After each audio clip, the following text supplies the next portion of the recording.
My child, stop what you're doing. I need your full attention. This isn't another message. This is a divine announcement. Heaven has reached into your timeline to declare, your waiting period is over. I'm not speaking in riddles today.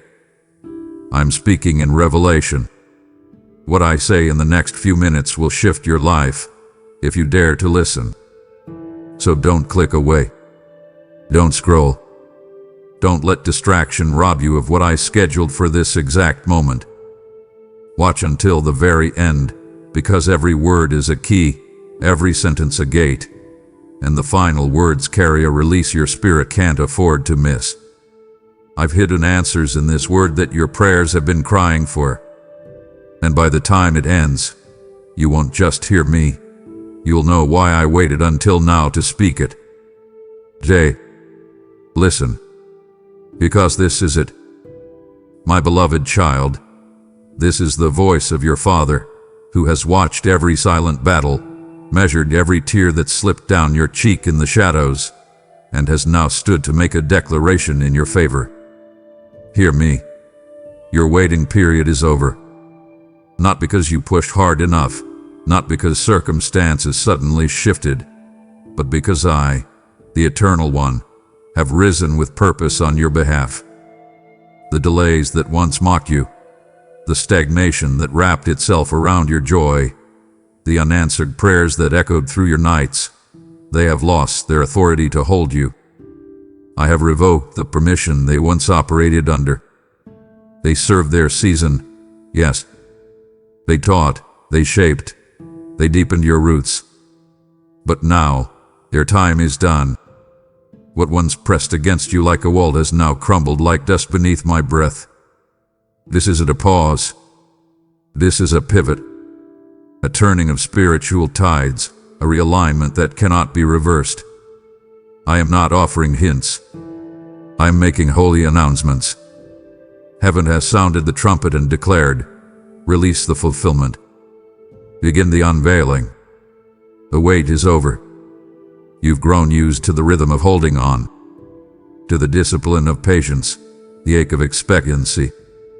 And yes, child, I love you in that waiting. I walked with you through the slow days, the quiet ones, the nights that seemed to stretch with no end. But what I am doing now is not just relief. It is restoration with recognition. I do not end a waiting season with silence. I end it with sound. The kind of sound that shifts dimensions and stirs the atmosphere around you. The tightness you felt in your chest lately, the urgency without a name, the pull that made you restless in your routine, it was me. I was stirring your spirit to hear what your ears were not yet prepared to comprehend. This announcement has been echoing in the spirit realm long before you heard these words. I spoke it first in the courts of heaven. I commanded angels to prepare. I realigned the timelines, removed what needed to be removed, and accelerated what had been paused. I've wrapped this moment in divine strategy. The atmosphere around you is no longer resistant, it's receptive. Your waiting was not a failure to move fast enough. It was the soil in which I buried the blueprint of your next season, allowing it to grow roots before it reached the surface. And now, child, the surface has cracked. The shoot is rising. The fruit of your faithfulness is about to bloom where everyone thought nothing was planted. The waiting was never wasted, but it is, truly, and undeniably, over. My beloved child, I need you to breathe deep and let these words pierce through every doubt that's crept in during your waiting.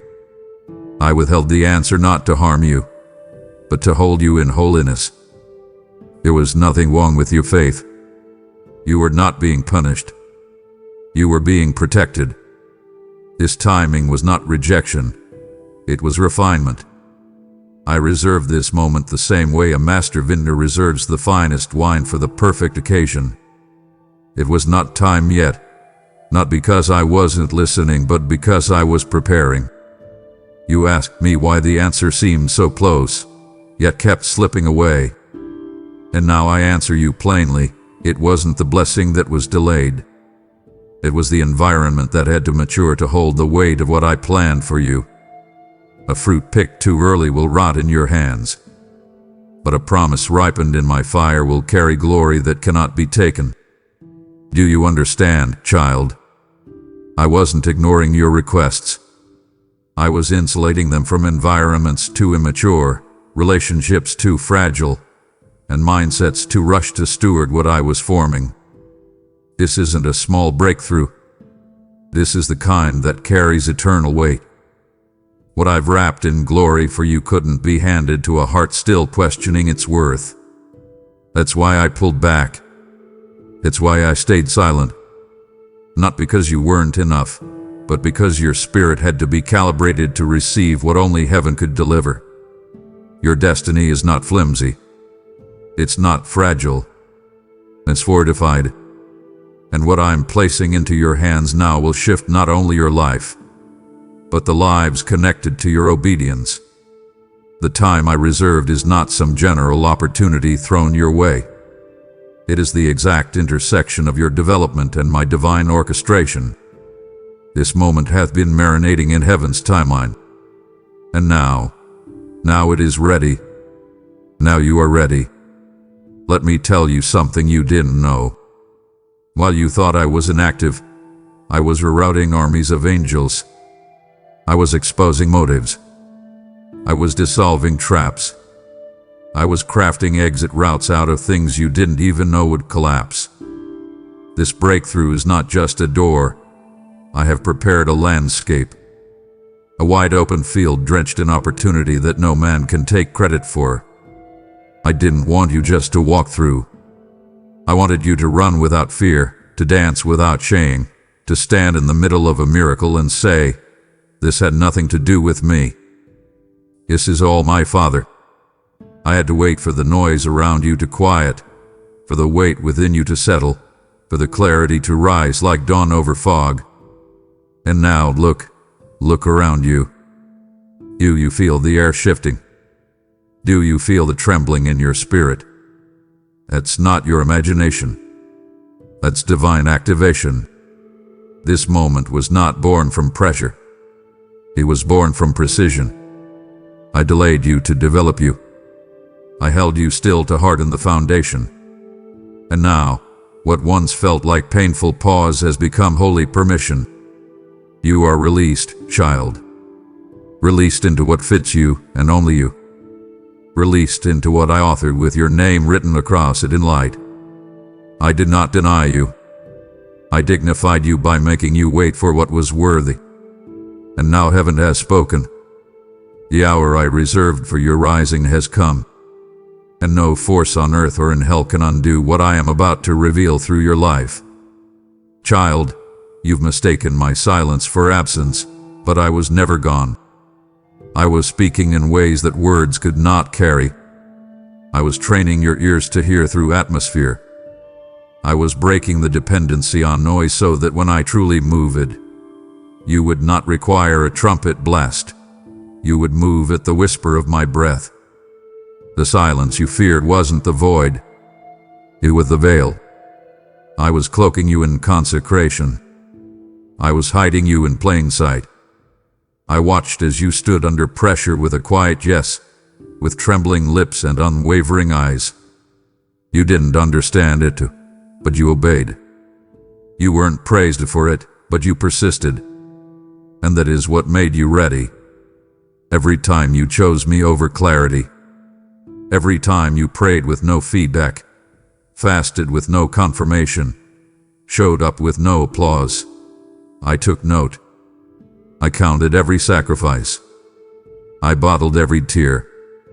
You see, child, the waiting wasn't wasted. It was sacred.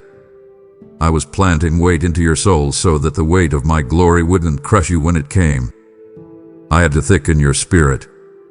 I had to deepen your discernment. This wasn't about testing your patience. It was about stretching your spiritual capacity. Because what I am giving you now requires more than talent. It required depth. And child, you are deeper than you've ever been. At egg you feel. At pressing that once felt like punishment. It was me engraving wisdom into your bones. You didn't ask for that, but you needed it. And now hear me, because this is not a repeat of old cycles. This is not a roundabout season disguised in new colors. This is emergence. I don't just bring you out, I bring you forth. The preparation has reached completion. Heaven's seal has been broken. What was incubating in private is now being revealed in power. The garments of waiting are falling off you. I am dressing you in garments of manifestation. The humility you built in secret will now be the platform upon which I demonstrate my power publicly. This preparation wasn't punishment. It was a prophecy in disguise. Every not yet was actually me saying, hold on, I'm building something better. You didn't fail during the silence. You flourished beneath the soil. And now the earth cannot hold your roots any longer. You are rising. The moment has been anointed. The timing has been cleared. The heavens are thundering and declaring, the preparation has done its work. Let the unveiling begin. So rise, child. Rise with the confidence of one who knows that nothing was wasted. You are not coming out weak. You are emerging with a roar of heaven on your lips and the fragrance of fire-tested faith surrounding your every step. This is not a consolation prize. This is divine compensation. And it begins now. My beloved child, I need you to hear me clearly. What you survived was not ordinary. What you face, few could have endured without breaking. But you didn't just wait passively. You didn't just sit in silence and survive the stillness. You mastered the waiting. You danced in the drought. You built altars in empty places. You worshipped me not because your life made sense, but because your soul refused to let go of what it knew, that I am good, even when the days were not. The waiting didn't weaken you. It wove something eternal into the fabric of your faith. You walked through storms that screamed for you to quit, through battles that drained every drop of strength, but you kept choosing me. You clung to hope when it made no logical sense to hope. That kind of loyalty echoes through the halls of heaven. Let me say what no one else could see.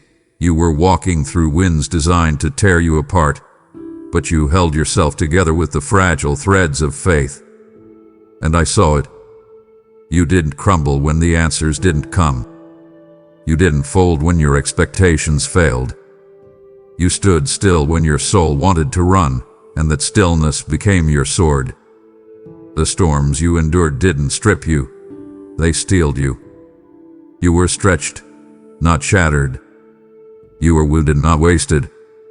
You weren't just surviving the season. You were mastering the mission within it. I watched as you turned down shortcuts that would have stolen your character. I watched you remain faithful while others faltered. You didn't follow the crowds, you followed the cloud. And that, child, is why I'm about to pour out something no one can fabricate or fake. And I need you to understand. What I'm giving you now isn't a pat on the back. It's not a small token of recognition. It's a holy reward for sacred resilience. You didn't wait like a prisoner. You waited like a prophet. You stayed positioned. You kept building when it felt like nothing would grow. You kept sowing when the soil seemed dry. You kept believing when your heart felt brittle. That's mastery. That's what distinguishes you in the spirit realm. I saw you in the shadows, blessing me without breakthroughs, raising your hands with no signs, standing tall with a spine of surrender and a soul on fire. While others demanded answers, you deepened your roots. You trusted me when trust felt like torture. You endured not because you were stronger, but because you were surrendered. And that's what I bless. That's what I elevate. So, now, do not be surprised when what took years to build suddenly breaks open in a moment. Do not question when doors swing wide and eyes turn toward you, wondering how it happened so fast. They won't understand the price you paid in silence. They didn't see the nights you cried into your pillow, whispering my name like a lifeline. But I did. And now, everything you sowed in secret is coming forth in strength.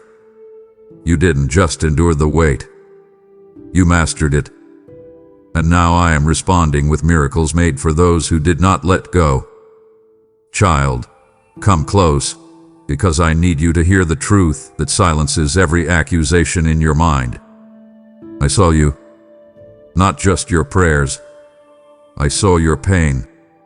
I watched the silent battles unfold inside your chest while you smiled in public and wept in private. I saw you question whether what I promised was still alive, whether I had changed my mind, whether the words once whispered over you had expired in the silence. But I want you to know this: I was never absent. I was never ignoring you. I wasn't pacing the heavens in hesitation. I was building. I was crafting something behind the curtain of time that was so precise, so specific, so sacred that I couldn't let you see it prematurely. If I had shown you too soon, you would have tried to touch it. If I had unveiled it before your heart was ready, you would have made an idol out of it. So I kept it hidden, not from you, but for you.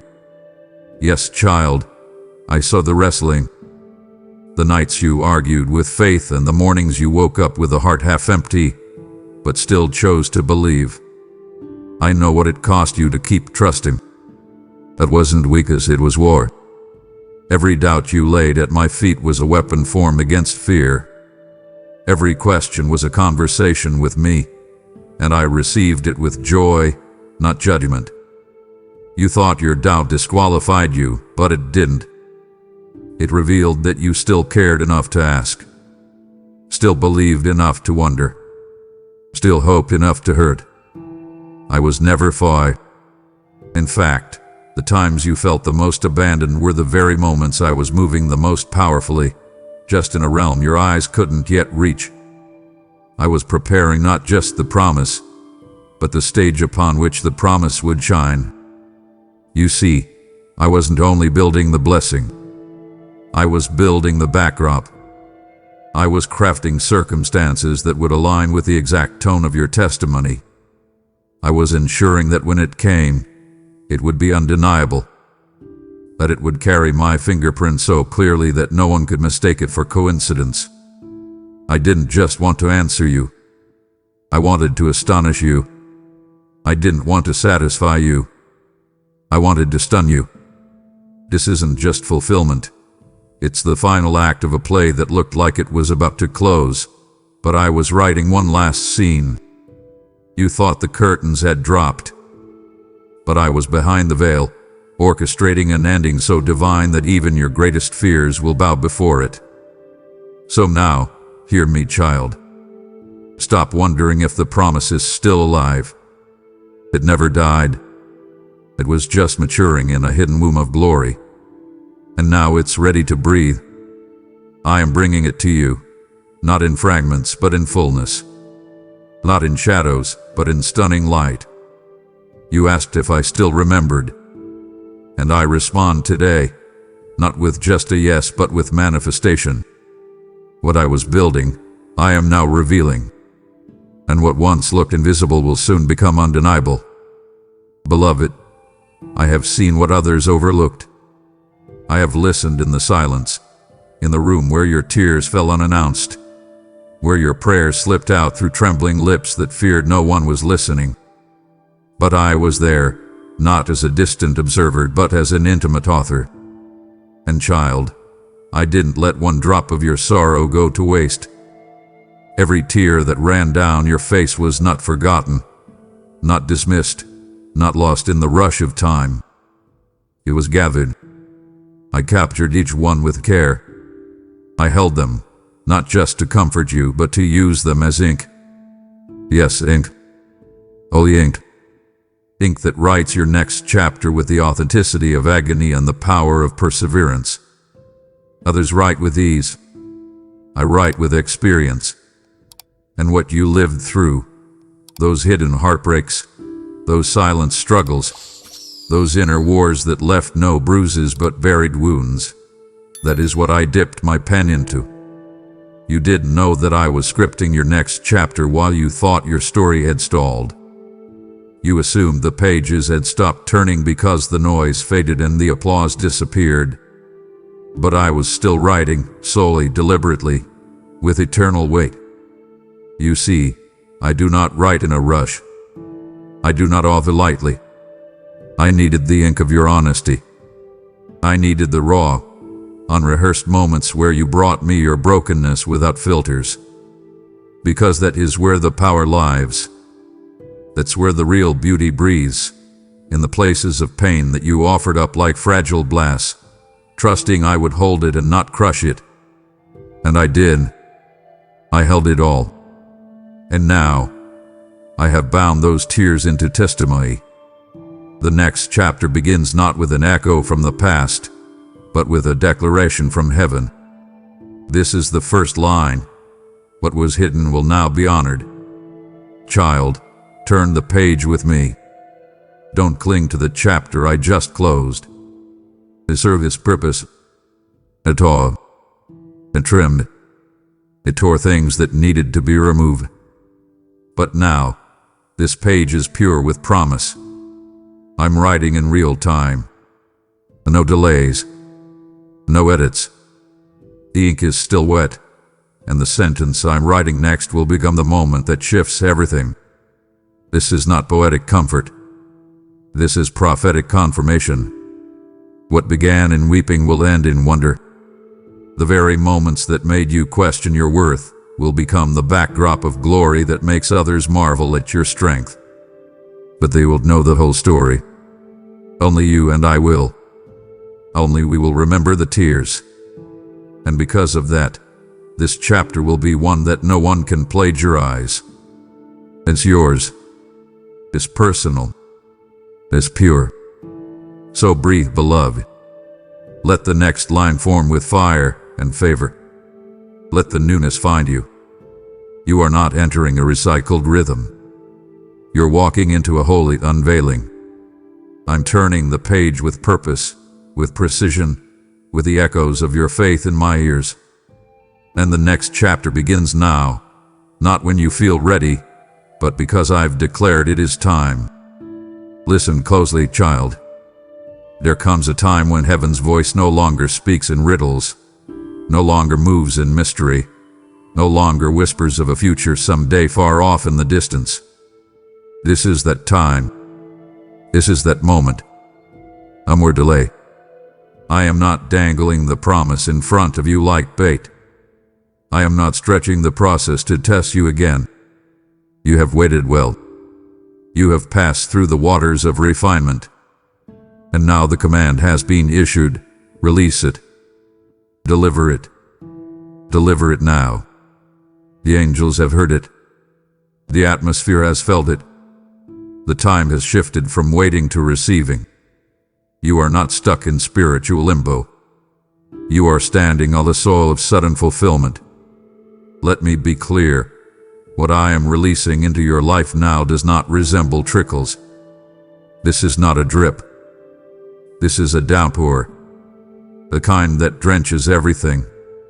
The kind that arrives unannounced but unmistakable. You've grown familiar with deferrals, answers postponed, doors nearly opening, opportunities almost landing. But this is different. This is undeniable. What you've longed for is not coming. It has arrived. It's already breathing in the spirit. You sense the pressure building, the urgency rising. That wasn't stress. That was spiritual labor. You were feeling the weight of what I was crowning into your life. Heaven has been from gestation to delivery. And the now is not optional. It is ordained. And here's what I want you to understand. When I say now, I mean it with the full weight of my eternal authority. Not now, if you're good enough. Not now, if everything looks perfect. Not now, if the conditions are favorable. I say now because your faith has held steady even when evidence was absent. I say now because your roots stayed deep when the surface remained dry. I say now because you dared to trust when everyone else was settling. And so I break the chains of delay. I shatter the power of hesitation. I silence the voice of deferment that said, maybe later, maybe never. I am the God of immediacy when the hour is right. And child, the hour is right. Not rushed, not random, but right. So step out of the holding pattern.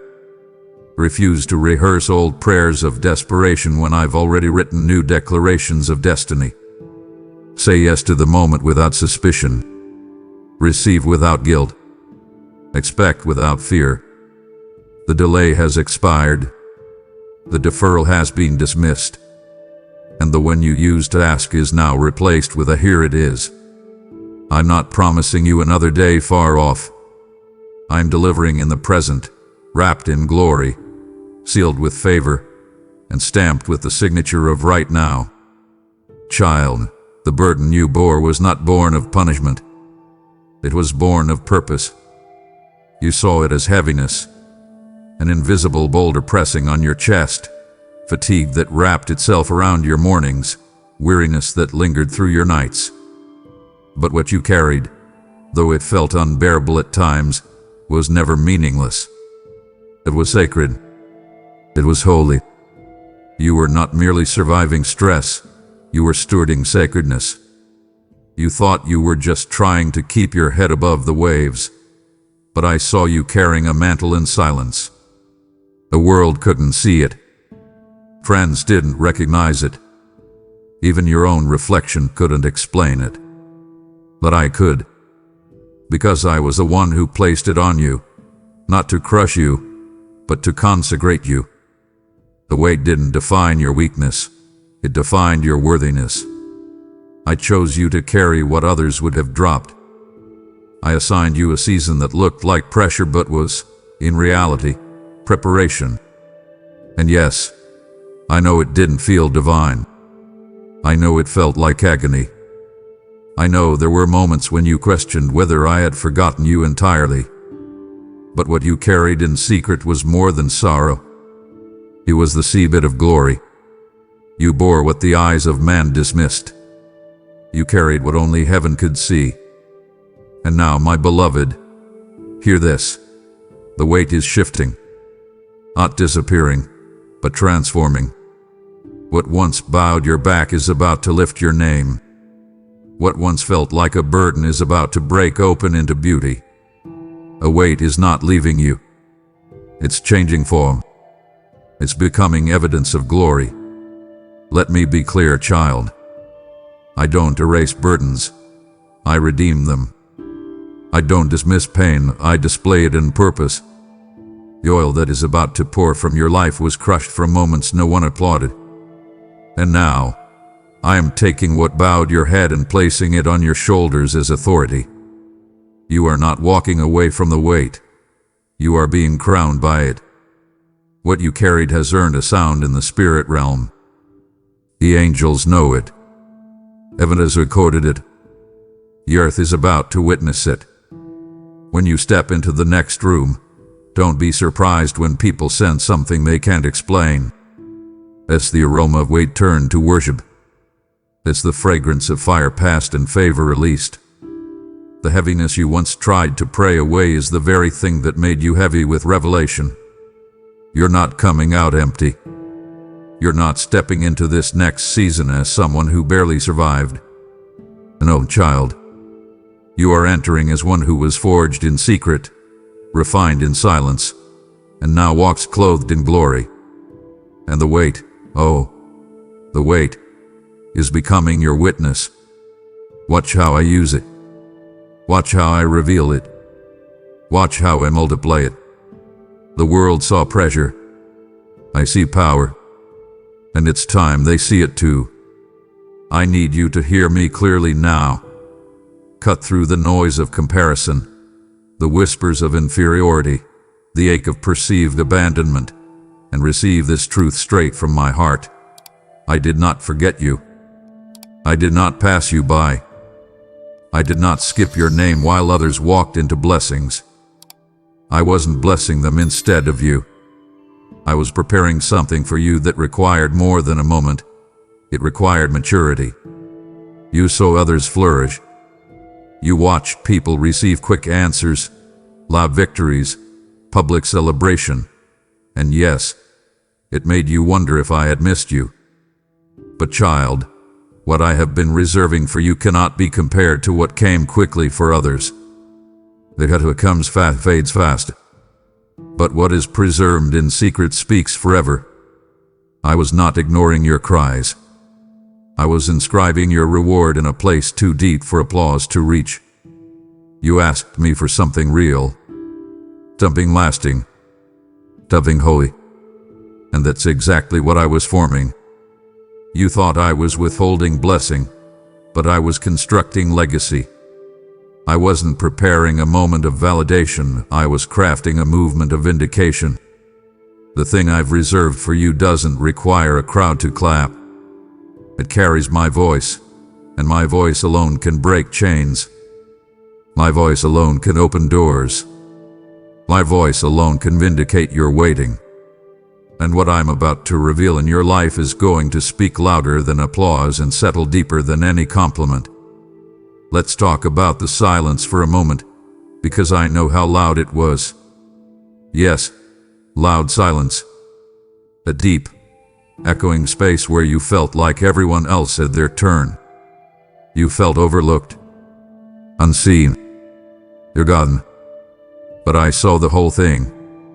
I saw you celebrate others while you wept in private. I saw you clap for those who got what you prayed for. I saw you stay loyal when others walked in ease. And I took note. Heaven recorded your restraint. The Spirit bore witness to your reverence. You didn't just wait, you worshipped when you waited. You didn't just endure. You honored my timing when your own clock was screaming. That's not small to me. It is everything. And now, I will honor it not with whispers, but with wonders. So get ready, not for a response that looks like theirs, but for one that resembles your obedience. I don't reward according to noise. I reward according to nuance. What I've reserved for you isn't recycled. It isn't repackaged. It's custom. It's calculated. It's clean. It's called by your name. And when it comes, it won't just soothe your soul. It will silence your enemies. It will not just restore your hope. It will rewrite your story. I'm not answering you with applause. I'm responding with awe. Because I did not forget you. I was perfecting what no one else was patient enough to wait for. Child, you've stood before this door so long you started to question whether it even had a handle. You've knocked with hope, then knocked again with hesitation. You've whispered through the cracks, cried into the silence behind it, even leaned your tired forehead against its cold resistance. And still, it did not open. But here is what I need you to understand now, with a reverence that shakes the air around you. This door is not stuck.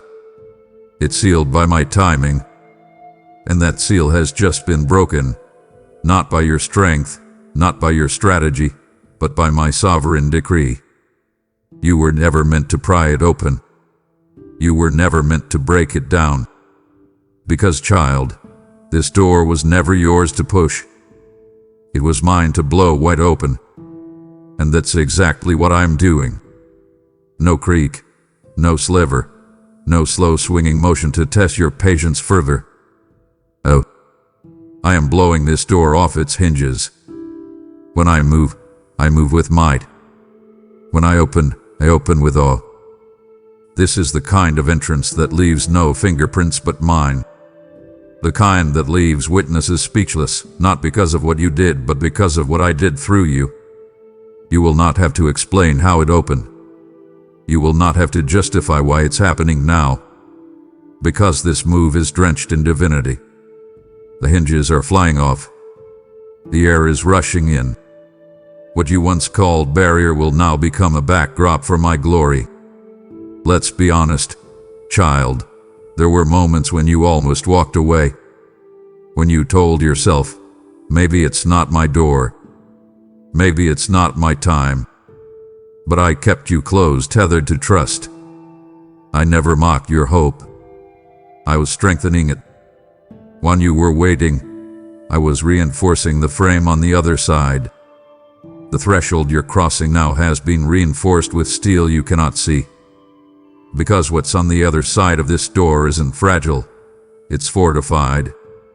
I didn't want you stepping into something unstable. I waited until everything aligned, until the atmosphere was ripe, until the angels were ready, and now I blow it open not with hesitation, but with heaven's full authority. So walk through boldly, not with fear, not with a flint, but with fire. Because when I open a door like this, it doesn't lead to another hallway of hope deferred. It leads into holy ground, tailored, timed, and trembling with promise. You won't need a key. You won't need permission. This is your entry point into what no one thought would ever open. And they'll ask how it happened.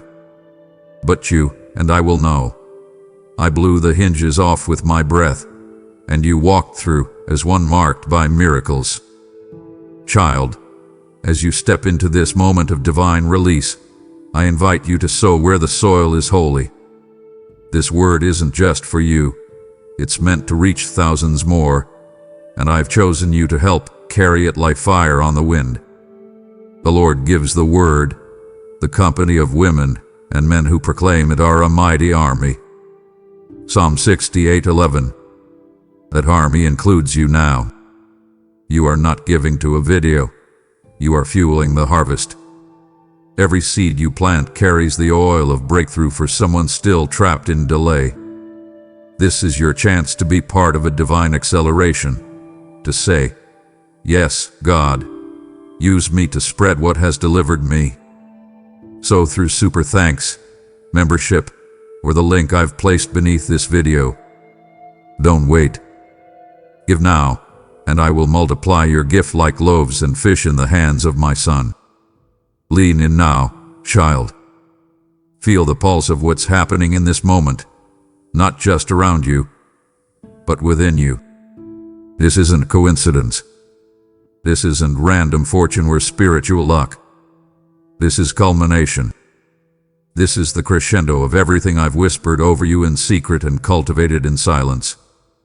The hour has arrived. The one I etched into eternity long before you took your first breath.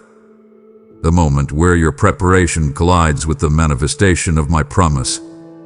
The moment where your unseen obedience meets your undeniable outpouring. You are not drifting into destiny. You are divinely positioned in it. You've been walking the path of perseverance, wondering if the steps still mattered. You've been gathering pieces in the dark, hoping they formed a picture. I tell you now, they do. Every prayer, every fast, every no one else saw, every yes whispered through tears, every seed sown in ground. You all mattered. This moment is not showing up by accident. It is responding to the echo of your preparation. I delayed what you asked for, not because you weren't ready to receive, but because the promise wasn't ready to rest.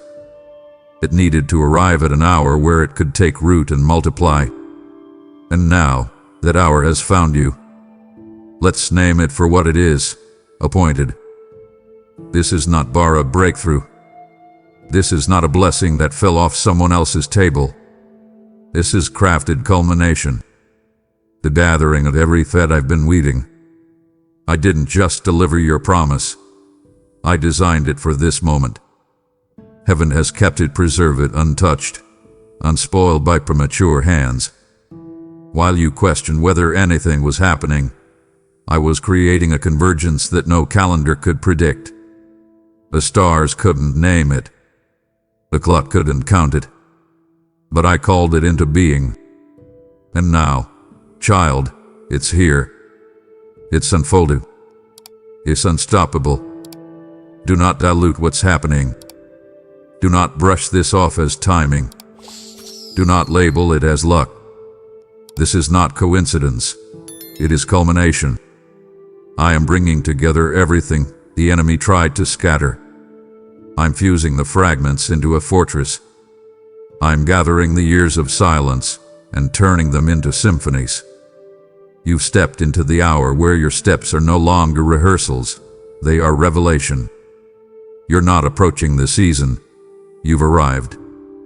And now, watch how I work. Watch how I redeem time. Watch how I unravel the mystery, not to confuse you, but to crown you. This is not just a fulfillment.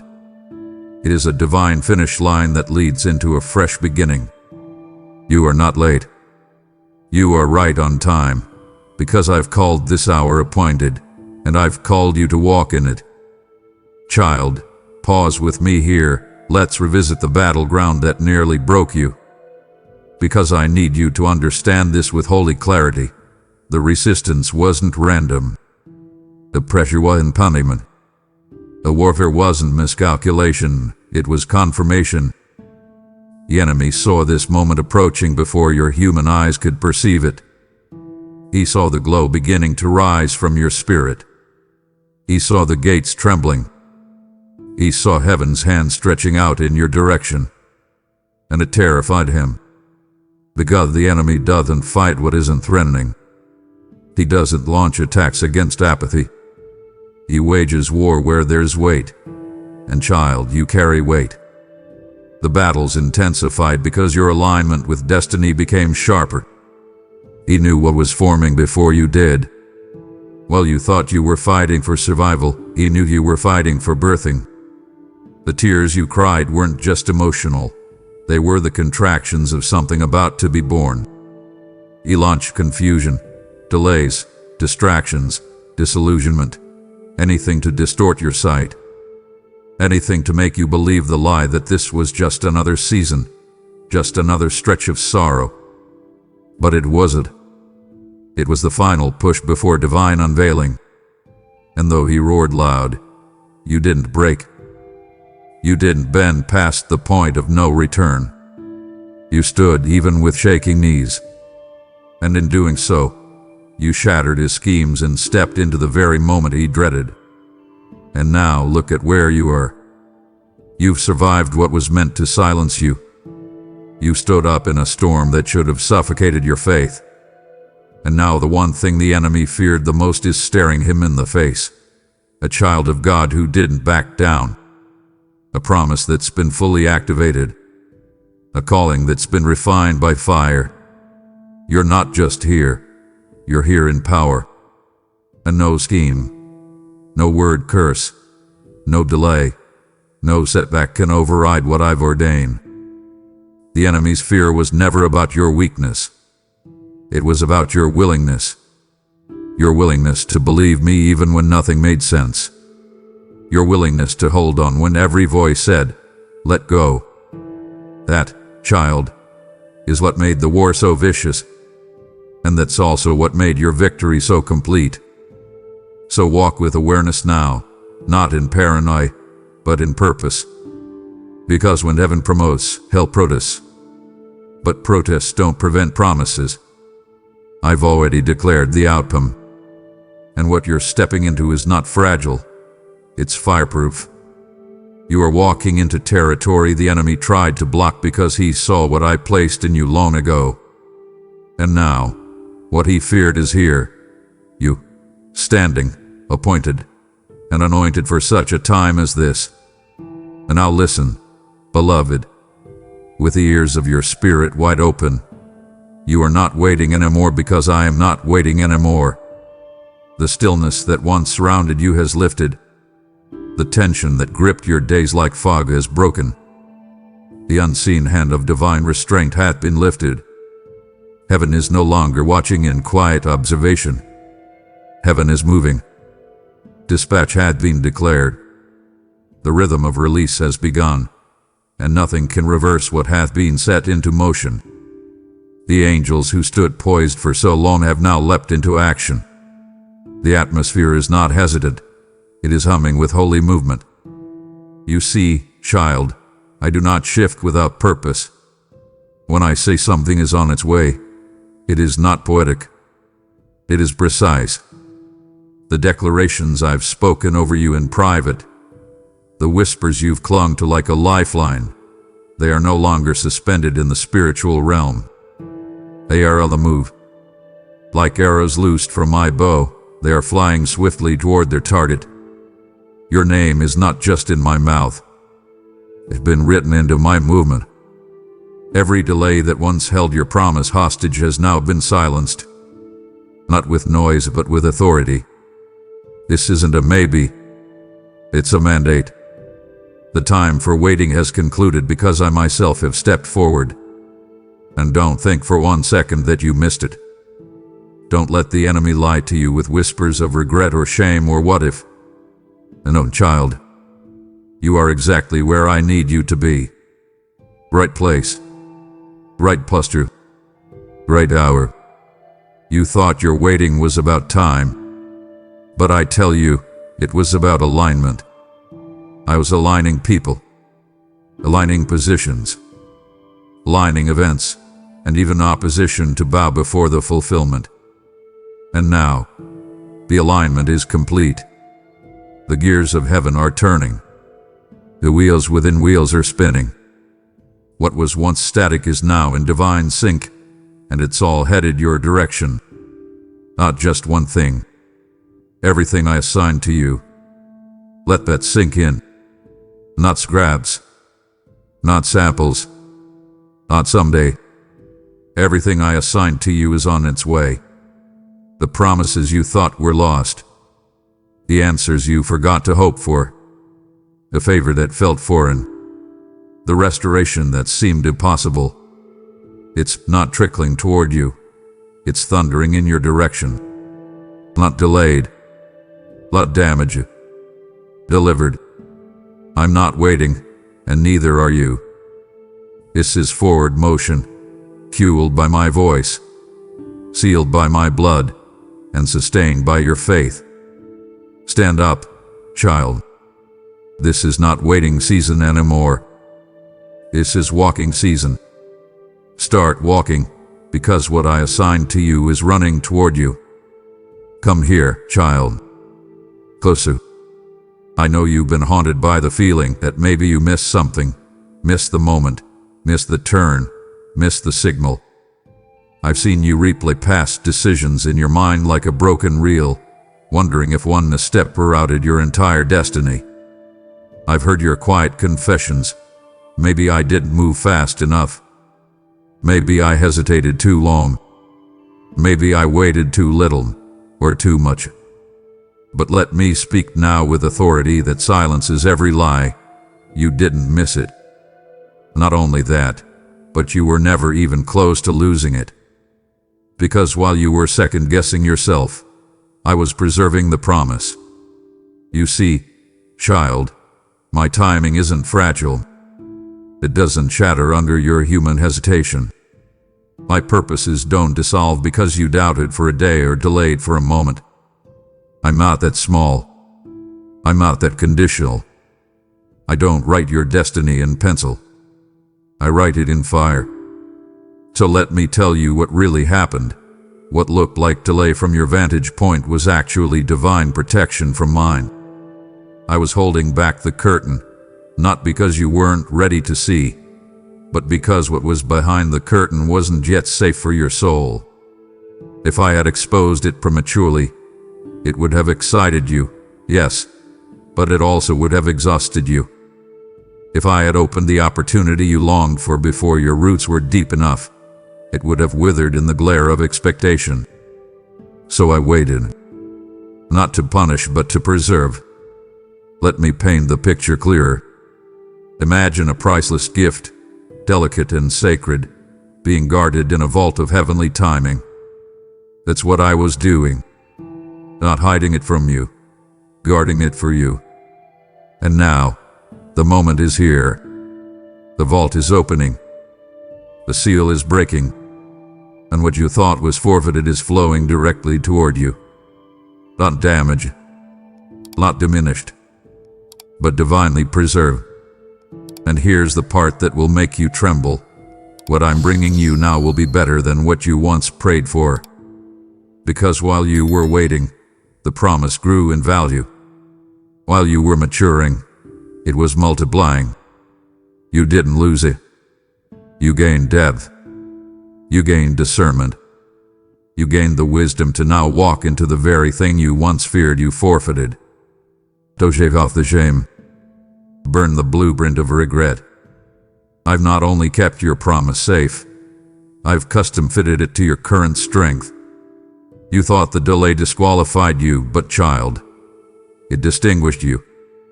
And now, you'll walk into what no one else could walk into. Because I preserved it. For you. For this moment. For this unveiling. And when you step into it, you'll know the wait wasn't punishment. It was protection soaked in purpose. And now listen to me carefully, beloved. You've been faithful in the shadows. You've honored me in silence. You've held onto your call when no one was watching, when no one was cheering, when no one even noticed. But I did. I saw you. I saw the late nights where you prayed instead of panicked. I saw you serve others while secretly carrying your own pain. You didn't do it for recognition. You didn't do it for reward. You did it because you believed, even if only barely, that I was still working behind the scenes. And now, child, I'm stepping onto the stage, but not alone. I'm calling you forward. What's coming next will be subtle. This is not a quiet restoration. This is not a soft pat on the back for surviving the storm. This is not me handing you a gentle answer behind closed doors. No, this is public revelation. This is heaven's spotlight swinging your way. This is my voice thundering, look what I've done. Not to glorify your pain, but to glorify my process. Not to inflate you, but to illuminate me through you. I didn't hide you to punish you. I hid you to prepare you for public unveiling. I covered you while I carved you. I protected you while I purified you. And now, your name is being called, not by man but by me. You'll walk into rooms that once overlooked you. You'll be invited into spaces where your name was never mentioned before. And when they ask, where did you come from? You'll smile with holy fire in your eyes and say, I was with God in the wilderness. Because that's where you were, being built in silence, shaped in stillness. And now, the revelation is resounding. I'm not just lifting you. I'm launching you. And the launch won't be low-key. It will be luminous. It will be loud, not with arrogance, but with authority. You won't need to force it. You won't need to fake it. My glory will announce it. This is your moment of emergence. And I'm not just restoring what was lost. I'm revealing who you are. Not the version that survived. The version I saw from the beginning. The version shaped by fire but not consumed. The version scarred but sealed in strength. I'm not only giving back what was stolen. I'm displaying my masterpiece for all to see. The same way I raised Lazarus in public. The same way I fed 5,000 in public. The same way I rolled away the stone in public. I am revealing you in public. Not for ego, but for evidence. You are evidence that I am faithful, that I am true, that I finish what I start. So prepare, not for secrecy, but for stage. Because your obedience in the quiet has offered a moment of undeniable glory. And what's next will not whisper, it will witness. You've looked at calendars. You've watched seasons shift. You've tracked timing like a watchman scanning the horizon, hoping the next moment would be the one. And somewhere in the fatigue of the waiting, a fear began to whisper, maybe the window has closed. Maybe the opportunity has passed. But child, hear me now. I didn't ask you to look for the window. I created you as the window. You are the vessel I've chosen. You are the frame through which my glory is about to shine. I didn't design you to stare longingly at what's coming through someone else's life. I've anointed you to be the conduit, the opening, the access point between heaven and earth for something never before seen. Let that revelation pierce the fog. You are not on the outside looking in. You are on the inside being poured out. And that's why the process felt so pressing. That's why the warfare clung so tightly. Because the enemy wasn't trying to just delay your breakthrough. He was trying to dim your visibility. He was terrified that you'd wake up and realize the oil I've placed in you wasn't for a someday. It was for a no day. And here it is. The time has come. I'm not just opening doors around you. I'm opening you. I'm opening your voice, your influence, your insight, your revelation, your anointing. And what's been stored within the silence of your story is about to pour out like wildfire. Do you feel the pressure shifting? That's the internal lid lifting. That's the holy release beginning to break forth. The very parts of you that once felt hidden, overlooked, misunderstood, I'm now using as highways of my spirit. You've prayed for me to move, and I will, but I will move through you. You are the window, child, and I'm not just shining through your victories. I'm radiating through your scars. I'm releasing revelation through the very places you once tried to hide. This outpouring will not be neat. It will not be predictable. It will be pure. And people will feel it, not just hear it. They'll sense something shift when you speak, when you move, when you enter the room. Because I'm opening you to heaven's flow. This isn't small. This isn't symbolic. This is strategic. You didn't miss the window because you are the window. You were made to frame this move. You were built to carry this brilliance. And now, my spirit is rushing through every place you thought was hollow. You're not waiting for another chance. You are the chance. You're not hoping to be used. You are the vessel. And I say now, open wide, child. Heaven is pouring through you. Let's talk about the no's. Those moments where your heart dropped. Where you thought, surely, this is it. But it wasn't. The door closed. The relationship ended. The opportunity disappeared. And the silence that followed rang louder than any rejection. You assumed I was denying you. You whisper, God, did I do something wrong?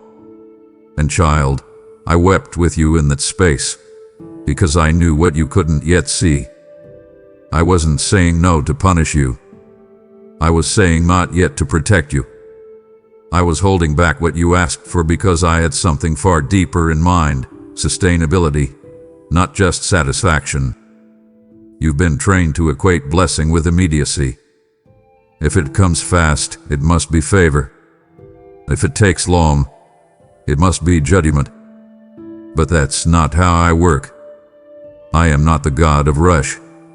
I am the God of rootedness. I don't hand out flimsy fulfillment that crumbles under pressure.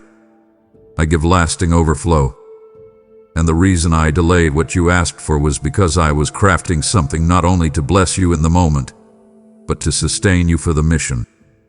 You don't just need a yes that feels good. You need a yes that holds you steady when storms come. And that's what I've been building.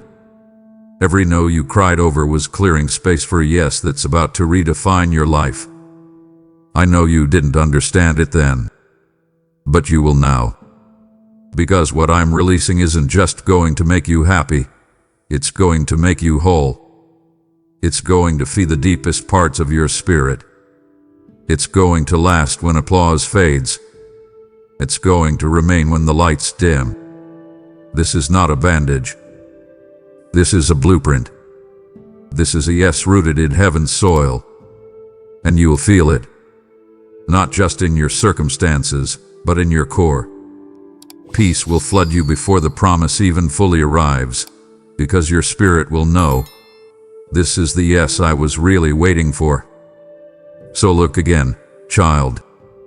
Look again at those closed doors, not with bitterness, but with blessed perspective, because every no was really my hand moving you closer to a yes designed to endure. I wasn't teasing you. I wasn't torturing you. I was tailoring what I knew would be enough, not just for your moment, but for your mission. And now that yes is here, the wait wasn't wasted. The pain wasn't pointless. You are stepping into the kind of promise that doesn't just make you say, finally. It makes you say, Father, only you could have done this. Beloved, you must know by now, I have heard you. Not just in the obvious moments, not just in the loud prayers or the corporate gatherings, but in the quietest cries, in the trembling moments when you could barely form a sentence, in the exhausted sighs you didn't even call a prayer, in the midnight hours when you didn't speak out loud, but your soul screamed silently for me to move. I heard all of it, and not one syllable slipped past me. I didn't just hear, I held. I didn't just acknowledge, I stored. Every word, every plea, every breathless please, God, was caught by me like sacred oil. I placed them in the bowl that sits before my throne. And child, that bowl is full. What you didn't know was that your words were not vanishing into the air. They were collecting, gathering, compounding in spiritual gravity. They were becoming a fragrance, a force, a fire in the spirit realm. And I've watched as your prayers grew in weight, saturated with your tears, your faith, your longing, your surrender. You thought nothing was happening, but something was. The bowl was tipping. Every day you stayed faithful. Every time you returned to me in trust. Every time you chose to believe again, even while broken. That obedience didn't just strengthen you, it shifted the balance of heaven. And now, child, the tipping point has come. Do you feel it in the atmosphere? That pressure building in places you can't name? That internal urgency that doesn't come from anxiety, but from alignment? That's the bowl beginning to pour. That's heaven responding. That's me, tipping everything you've ever offered, ever prayed, ever released, back onto your life in waves of fulfillment. This is not a drizzle of answers. It's a deluge. It will touch areas you forgot you prayed about. It will pour into corners of your life that have been dry for so long, you stopped expecting moisture. But I remember. I never forgot. And I repay in fullness, not in fragments. I honor every syllable, not just the most spiritual sounding ones. So prepare yourself, not for a repeat, but for a rain. Not for residue, but for overflow. Your prayers weren't lost. They were loading. And now, what was stored in sacred silence is being shouted in sudden release. When the bowl tips, it doesn't trickle, it floods. Watch as I flood your life with what your heart barely dared to believe was still coming. Watch as I answer, not according to your timeline, but according to my promise. This is the sound of answered prayer, not the noise of striving, but the song of saturation. And child, this song was written with your name on every line. Child, lift your eyes now. Not just your physical eyes, but the eyes of your spirit. Because I'm not reviving a past season. I'm not trying to return you to what once was. I'm not digging up old wells or rewinding a previous rhythm. I'm doing something new. Utterly, gloriously, undeniably new. And you must prepare yourself for the shock of it. Because it won't resemble the last thing I did. It won't fit the framework you've been familiar with. This next move will not echo what was. It will announce what is to come. Do not mistake my silence for a rewind. I haven't been crafting restoration in the form you remember. I've been building revelation in a form you've never even imagined. The waiting wasn't for me to fix the old. It was for me to form the new. And child, it's here. It's upon you. I've been shaping something that doesn't have a precedent. What you're stepping into has no blueprint from your past. You'll be tempted to compare, to say, is this like the time you moved before? But I'll whisper in reply, no, this is greater. This is different. This is destiny redesigned. And it will stretch you. Because new requires release. You'll have to release the version of you that was only built for survival. You'll have to let go of patterns that were designed for the wilderness, not the promised land. You'll have to step out of familiarity, even if it was formed in faith. Because this new thing doesn't just ask for your belief. It demands your boldness. I won't lead you into what's next with timid steps. I will pull you with power, with vision, with clarity, with conviction. You've been praying for me to revive what died. But I say to you, why resurrect a shadow when I've written a new sunrise? What's next is not just an upgrade. It's an unveiling. You will walk in rooms that didn't exist last year. You'll carry anointing that couldn't have rested on your shoulders in the past. You'll speak with a clarity born not of books, but of battles. And when you look around, you won't recognize your surroundings, but you will recognize my hand all over it. Because I've gone ahead. I've carved the way. And now, the fresh thing I promised in whispers is rising in wonders. You're not returning. You're revealing. You're not recycling. You're rising. What I've prepared for you has never been lived before, because it was made for you alone. Come closer, child. There's something you've wrestled with quietly, something the enemy has used to wear down your confidence. It's this lie that says you still have to prove yourself, that your breakthrough depends on flawless obedience, perfect presentation, non-stop spiritual hustle. You've been trying to get it right so the promise can finally land. But hear me now with thunderous compassion. This next blessing will not come through performance. It will come through identity. You don't have to earn what I've already given. You only need to embrace who I've always said you are. You've mistaken movement for merit. You've tried to do more, thinking it would make you more worthy. You've rehearsed apologies in your heart. You've replayed your stumbles like a broken record, worried they've disqualified you from destiny. But child, your identity was never rooted in your perfection. It was rooted in my proclamation. I called you chosen before you ever chose me. I called you holy before you understood holiness. I placed greatness inside of you before your gifts were even discovered. And now, what I'm releasing into your life is not a reward for performance. It is the fruit of identity alignment. You've entered the place where blessings don't come because you hustled harder. They come because you finally believe who I say you are. When you step into that kind of revelation, the gates swing wide. Not because you forced them open, but because you stood up in your real name. Not the label shame tried to give you. Not the version of yourself you edited to be acceptable. I'm blessing the authentic you, the one I saw before the world touched you. The you that said yes even when trembling.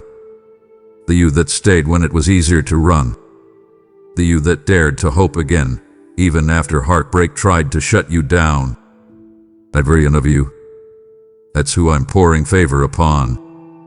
So release the striving. Let go of the exhausting need to be enough. You are enough, not because you've perfected the process, but because I've stamped you with my image. This next blessing isn't transactional, it's transformational. It won't drain you trying to maintain it. It will refresh you, because it's flowing straight from identity, not effort. You won't have to chase it. It's coming to meet you. You won't have to fight for visibility.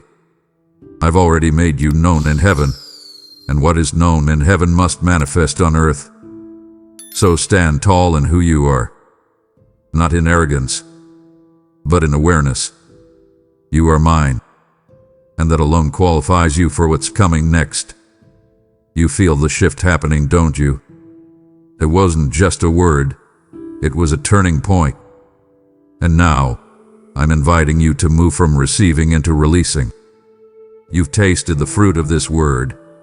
Now help sow it into others who are starving for it. Whoever refreshes others will be refreshed. Proverbs 11:25. And I tell you, child, this is refreshing ground.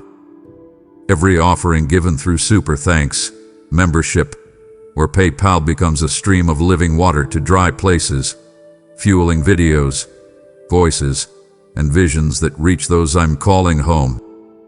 You are not funding a brand. You are building a bridge of deliverance. I see your faith. I will honor your faith. So give now, and watch me release back to you what no bank could hold.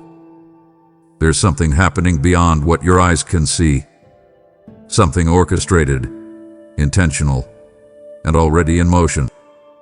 You've been walking through days that felt quiet, maybe even empty, believing you were unseen, unremembered, unrequested.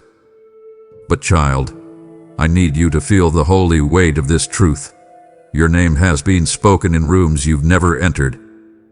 Decisions are being made. Doors are being unlocked. Favor is flowing in spaces you haven't even been invited to yet. You and the conversations have happened about you.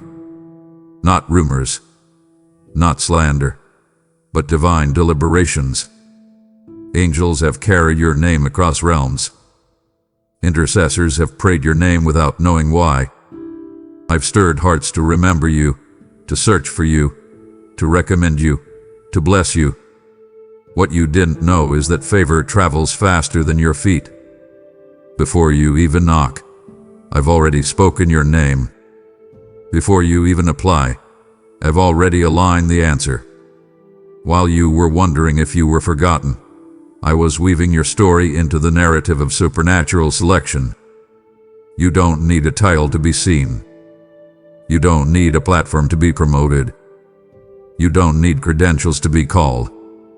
I have moved you to the forefront in ways that your resume couldn't predict. People you've never met are about to bless you without full understanding of why, because my spirit has already touched their hearts. You've been walking in what felt like invisibility, but I've been making you undeniable. This is the mystery of favor. It doesn't follow human logic. It breaks protocol. It writes order. It lifts from the back and places at the front without explanation. So now, get ready to be called forward. Invitations will come. Opportunities will knock. Rooms will open. Not because you begged, but because your name carries weight in the spirit realm. You are not forgotten. You are not overlooked. You are pre-appointed. And the spaces you're stepping into next, they've already been prepared with your name in mind. Every chair you thought was taken is about to be emptied for you. Every gate you thought was locked has already been assigned to recognize your voice. You've been waiting to be let in, but I've already gone before you. Your name is in the atmosphere, and it will not return void. Child, let's revisit that storm. The one you thought would surely take you out. The one that left you disoriented, drenched, and dangerously close to despair. The wind was loud. The waters were rising, and you felt like the bottom dropped out of everything you once stood on. You cried out, "Lord, where are you?" And you heard only silence. But now I speak, not from afar, but from within the very storm that threatened your soul. I was there. And I did not let it break you, because I was using it to build you. You see destruction. I see construction. What you thought was falling apart was actually falling into place. You've been afraid to revisit those memories, thinking they carry only pain. But child, look again, this time through my eyes. Look at how your faith stretched in the darkness. Look at how your roots dug deeper when the rain wouldn't stop. Look at how your voice found me when everything else was stripped away. That wasn't ruin, that was refining. I wasn't punishing you. I was positioning you. Because there are levels of glory you can only access when you've been soaked in surrender. And there are depths of wisdom that only grow in storm water. That storm didn't drown you. It deepened you. What the enemy intended to use as a burial, I used as a baptism. You emerged not broken but birthed. You came out not defeated but defined. The storm became the very tool I used to wash off what was never meant to remain. Fear, drowned, came, swept away. Insecurity, sunk beneath the waves. And now what's left is the true you, weathered, yes, but witnessed by heaven. You are not a casualty of the storm. You are the carrier of what survived it. And that, child, makes you dangerous to darkness. So don't resent the rain. Don't curse the wind. What was meant to unmake you has only unlocked you. And what I'm building now is rooted in the strength you found when no one else saw, when the winds howled, and you chose to stay standing. Others will look at you and see calm, but I'll know the chaos you walked through to carry that peace. You don't just have survival in your story, you have spiritual depth. And that depth, that's what makes you ready for the weight of what's coming next.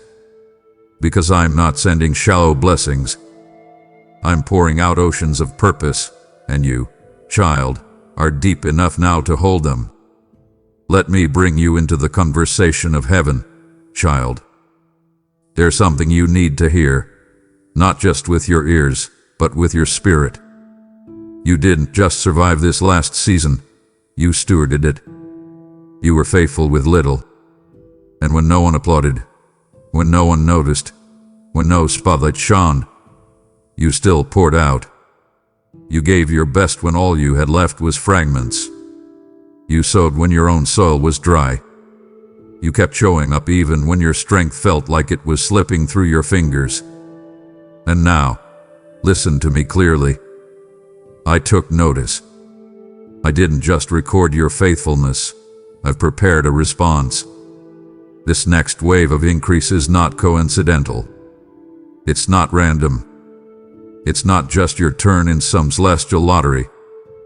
No, this is heaven's response to your hidden obedience. I reward according to revelation, not recognition. And I saw what you did when no one was looking. You honored me when the room was empty. You believed when nothing made sense. You whispered yes when no would have been easier. You were not perfect, but you were present. And I value that more than you know. Now, the increase coming is not a reward for performance. It is my trust being expressed in favor. This trust is weighty, and it's holy. I'm not just blessing you to elevate you. I'm entrusting you to steward more glory. You will carry more influence, more wisdom, more resources, more reach, but not to build a name, to build a kingdom. And you won't be overwhelmed. Why? Because you've already learned how to honor me with little. And those who can honor me in lack are the ones I can trust in overflow. You won't forget where you came from. You won't misuse what I pour out. Because your increase wasn't right, it was refined.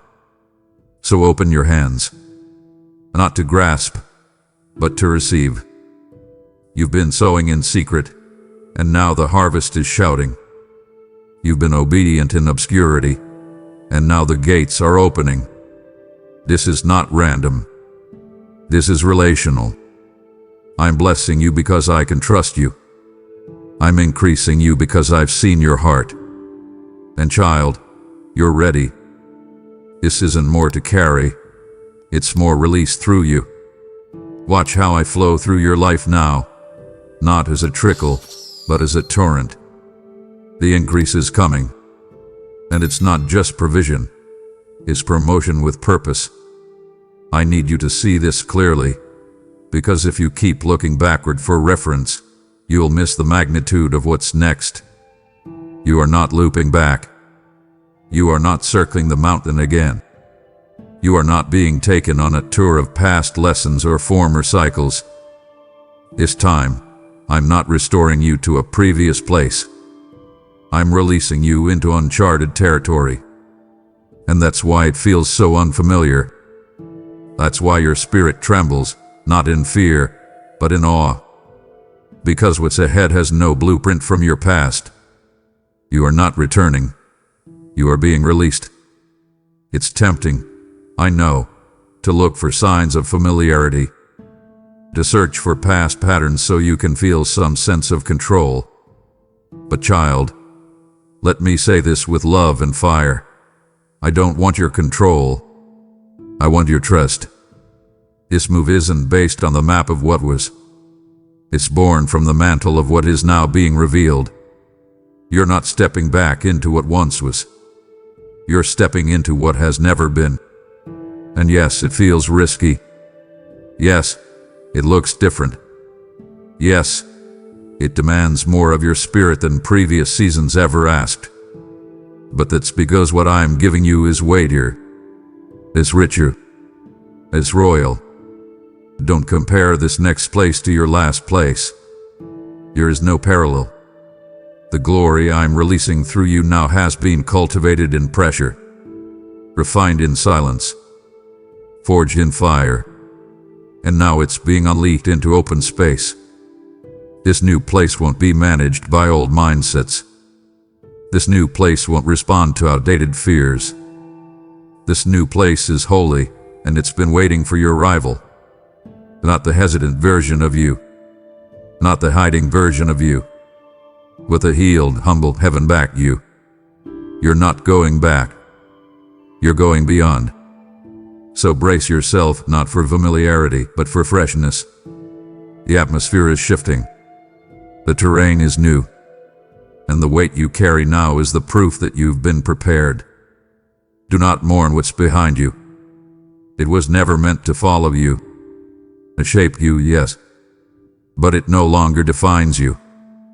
This next chapter will be written in ink that hasn't yet touched paper. And you, child, are the pen in my hand. What's ahead of you carries no comparison to what's behind. You are not walking back into history, you are walking forward into glory. Now listen closely, because this word requires a holy awakening in your identity. I never anointed you just to make it through. I never empowered you just to survive the storm. I didn't pull you from the pit so you could live like you're still in chains. You were not just rescued, you were raised. You were not just spared, you were crowned. And now, I'm calling you out of survival mode. I'm summoning the ruler within you. It's time to stop crawling through life like you're still under siege. You are seated in heavenly places with Christ. You're not begging anymore. You're building. You've worn the robe of survival long enough. It kept you warm through the winters. But now it's time to trade it in for royal garments. I placed authority in your bones. I placed strategy in your hands. I placed the sound of heaven in your mouth. And yet you've walked with a hesitance that does not match the anointing on your life. But that ends now. Because I'm not just giving you peace, I'm giving you territory. I'm not just comforting you, I'm commissioning you. I'm sending you to occupy what I already gave you permission to possess. Do you understand what that means, child? It means you walk in rooms and shift atmospheres. It means you pray and things move. It means you carry weight that doesn't make sense on paper but makes perfect sense in heaven. You are not a guest in this land. You are not trespassing in this purpose. You are ruling here, not in ego, but in eternal assignment. You've been surviving like a servant, but I call you son. I call you daughter. I call you royal priesthood. And when royalty realizes its rank, everything changes. So rise, square your shoulders, take your place. This is not about pride, it's about posture. You're not crawling anymore. You're occupying. You're not just defending what's yours. You're advancing into what's next. I've crowned you with purpose. I've wrapped you in power. I've whispered destiny into your very DNA. And now I am saying, walk like you belong here. Because you do. Your waiting season taught you humility. But now I'm adding authority. Not the kind the world gives. The kind only heaven can release. And I release it now. Step into rulership. You've been called. You've been chosen. You've been crowned. Child, I know you've questioned it. You've looked at your life and wondered if your calling was too big for your capacity. You said quietly to yourself, maybe I misheard. Maybe this was never meant for me. But let me say this as clearly as thunder cracking through the sky. There is nothing small about your assignment. That burning in your chest, that restless ache in your spirit, that's not confusion. That's not pride. That's destiny pulling on your bones because something massive is about to break open, and it requires your full attention. I have not placed shallow dreams in you. I have not whispered mild callings into your soul. I have roared kingdom-level mandates over your life. I marked you with impact. I sealed you with weight. And the reason you've never been able to shake that holy hunger is because your spirit was built for magnitude. The tug you feel is not a mistake. It's not a random emotional flutter. It is the sound of divine preparation colliding with prophetic timing. You've been in gestation, but now you're in transition. You're not just waiting, you're on the brink of birthing. And child, birthing isn't neat. It's not poetic. It's violent with glory. The pressure you've been feeling is not punishment, it's positioning. You're being stretched because the vessel you've been cannot contain what's coming next. The enlargement feels intense because it is. There's no small push for large promise. But I am not pushing you without purpose. I am not calling you to a higher level without giving you the strength to sustain it. And though it feels like the walls of your spirit are being pulled apart, I promise you, what will come forth will be more than worth it. So don't shrink. Don't belittle what you've been entrusted with. Don't apologize for carrying something sacred. You're not too much. You're not too late.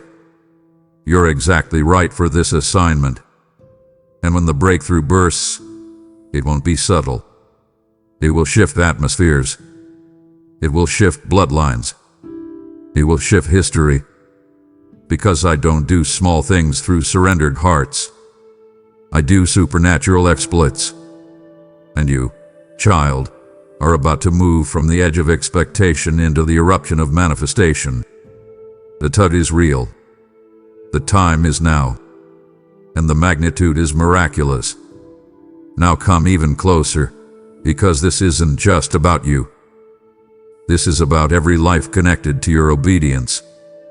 This is about chains that have wrapped around families for decades. This is about curses that have crept down bloodlines, whispering lies into each generation. And the reason, child, that the warfare has been so relentless, so cruel, so suffocating, is because the enemy knows what I'm about to release through you will break generational strongholds. He saw the turning point before you did. He recognized the moment where lineage would shift, and so he fought to keep you bound. But he failed. Yes, the attacks intensified. The confusion deepened. The pressure nearly cried you. But hear me. You did not break. You bent, but you did not bow to darkness. You stood, sometimes with nothing more than a whisper of faith, but you stood.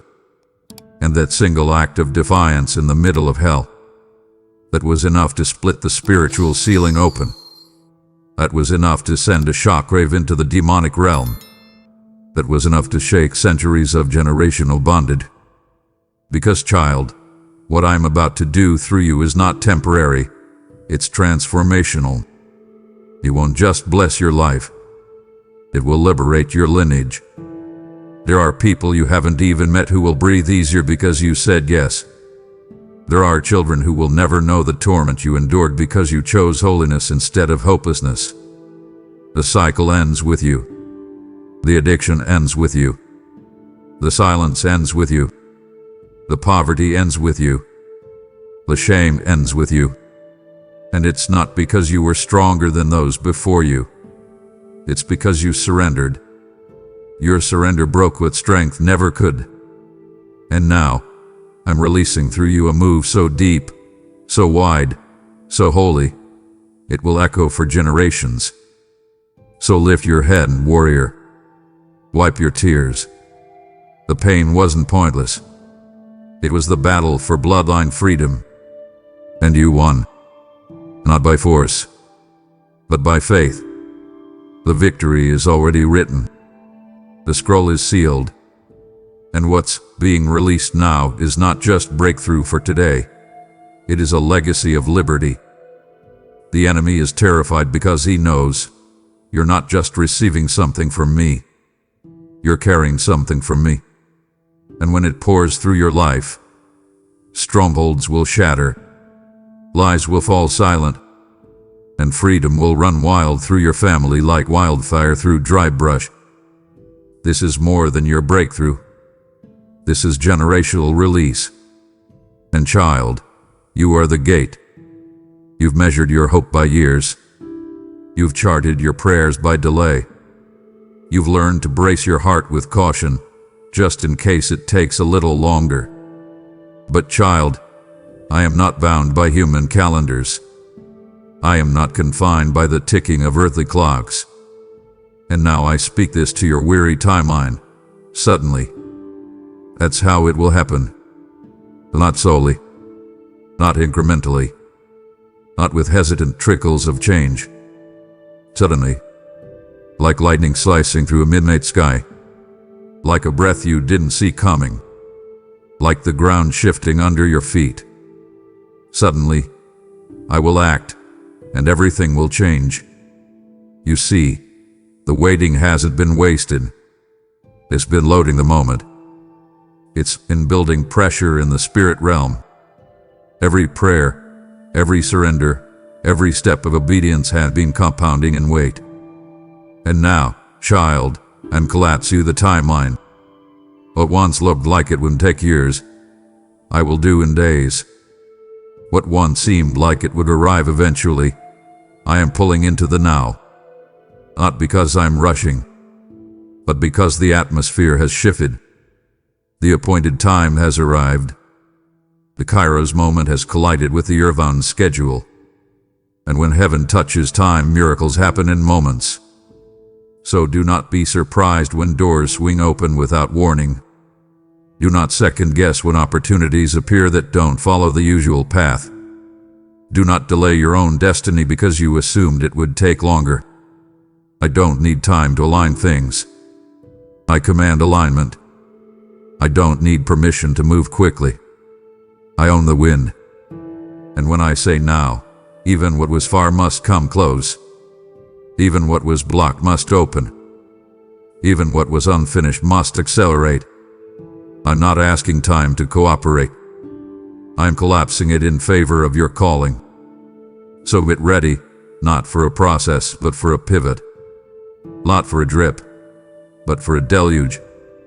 The someday is becoming suddenly. The maybe is becoming manifest. And when it comes, it won't come quietly. It will arrive with force, with clarity, with undeniable confirmation. You won't have to ask, was that God? You'll know. Because only I can move mountains in a moment. And child, this is your moment. Your waiting period is over. Your suddenly is here. Come, child, let me untangle the lies the enemy has tried to weave around your hope. You've questioned whether the promise you carry is just your imagination. You've asked, did I make this up? Am I dreaming too big? Was it really you, God? But I tell you now, with the full weight of my glory behind it, you didn't imagine the promise, I planted it. The vision that refuses to die, the calling that won't be silenced, the desire that keeps rising even when life tries to bury it. That's me. That's my seed in your spirit. And now, that seed is demanding a harvest. You've watered it with your tears. You've protected it from the wolves of discouragement. You've held it through droughts of silence. And you've watched others bloom while you remained underground.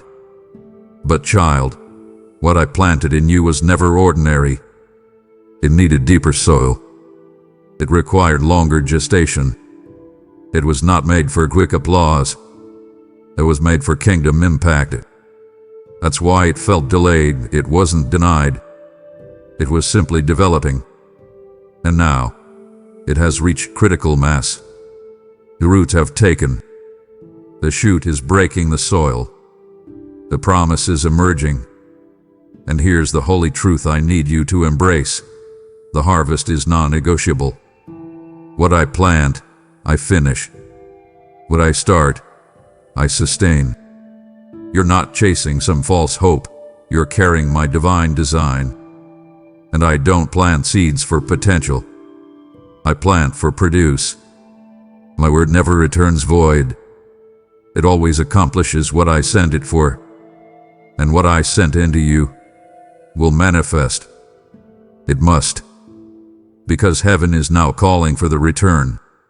The promise is not just maturing, it's multiplying. It's pressing through the surface. It's demanding to be seen. The earth itself is groaning for what's inside you to come forth. So don't doubt the promise, and don't second-guess the process. The seed was never a suggestion. It was a strategy. And now I'm moving you from protection to presentation. I'm lifting what was hidden into visibility. Not to impress man, but to fulfill my word. You didn't make this up. You were made for this. And child, what's coming is not just harvest. It's holy evidence that I never lied. I never teased. I never planted anything in you that I didn't fully intend to bring into bloom. You've asked me, so many times in whispers and in weeping, God, why is it taking so long? And I've held your questions in my heart like precious oil. I never dismissed them. I never rebuked them. Because I knew the truth would shake you awake when you were ready to receive it. And now you are. So hear me, child. You were never waiting on me. I was never delayed, distracted, or distant. I was not absent or silent out of apathy. I was aligning everything. Heaven, earth, you, them, the system, the season, the timing. And now, beloved, this is that moment I've been waiting for.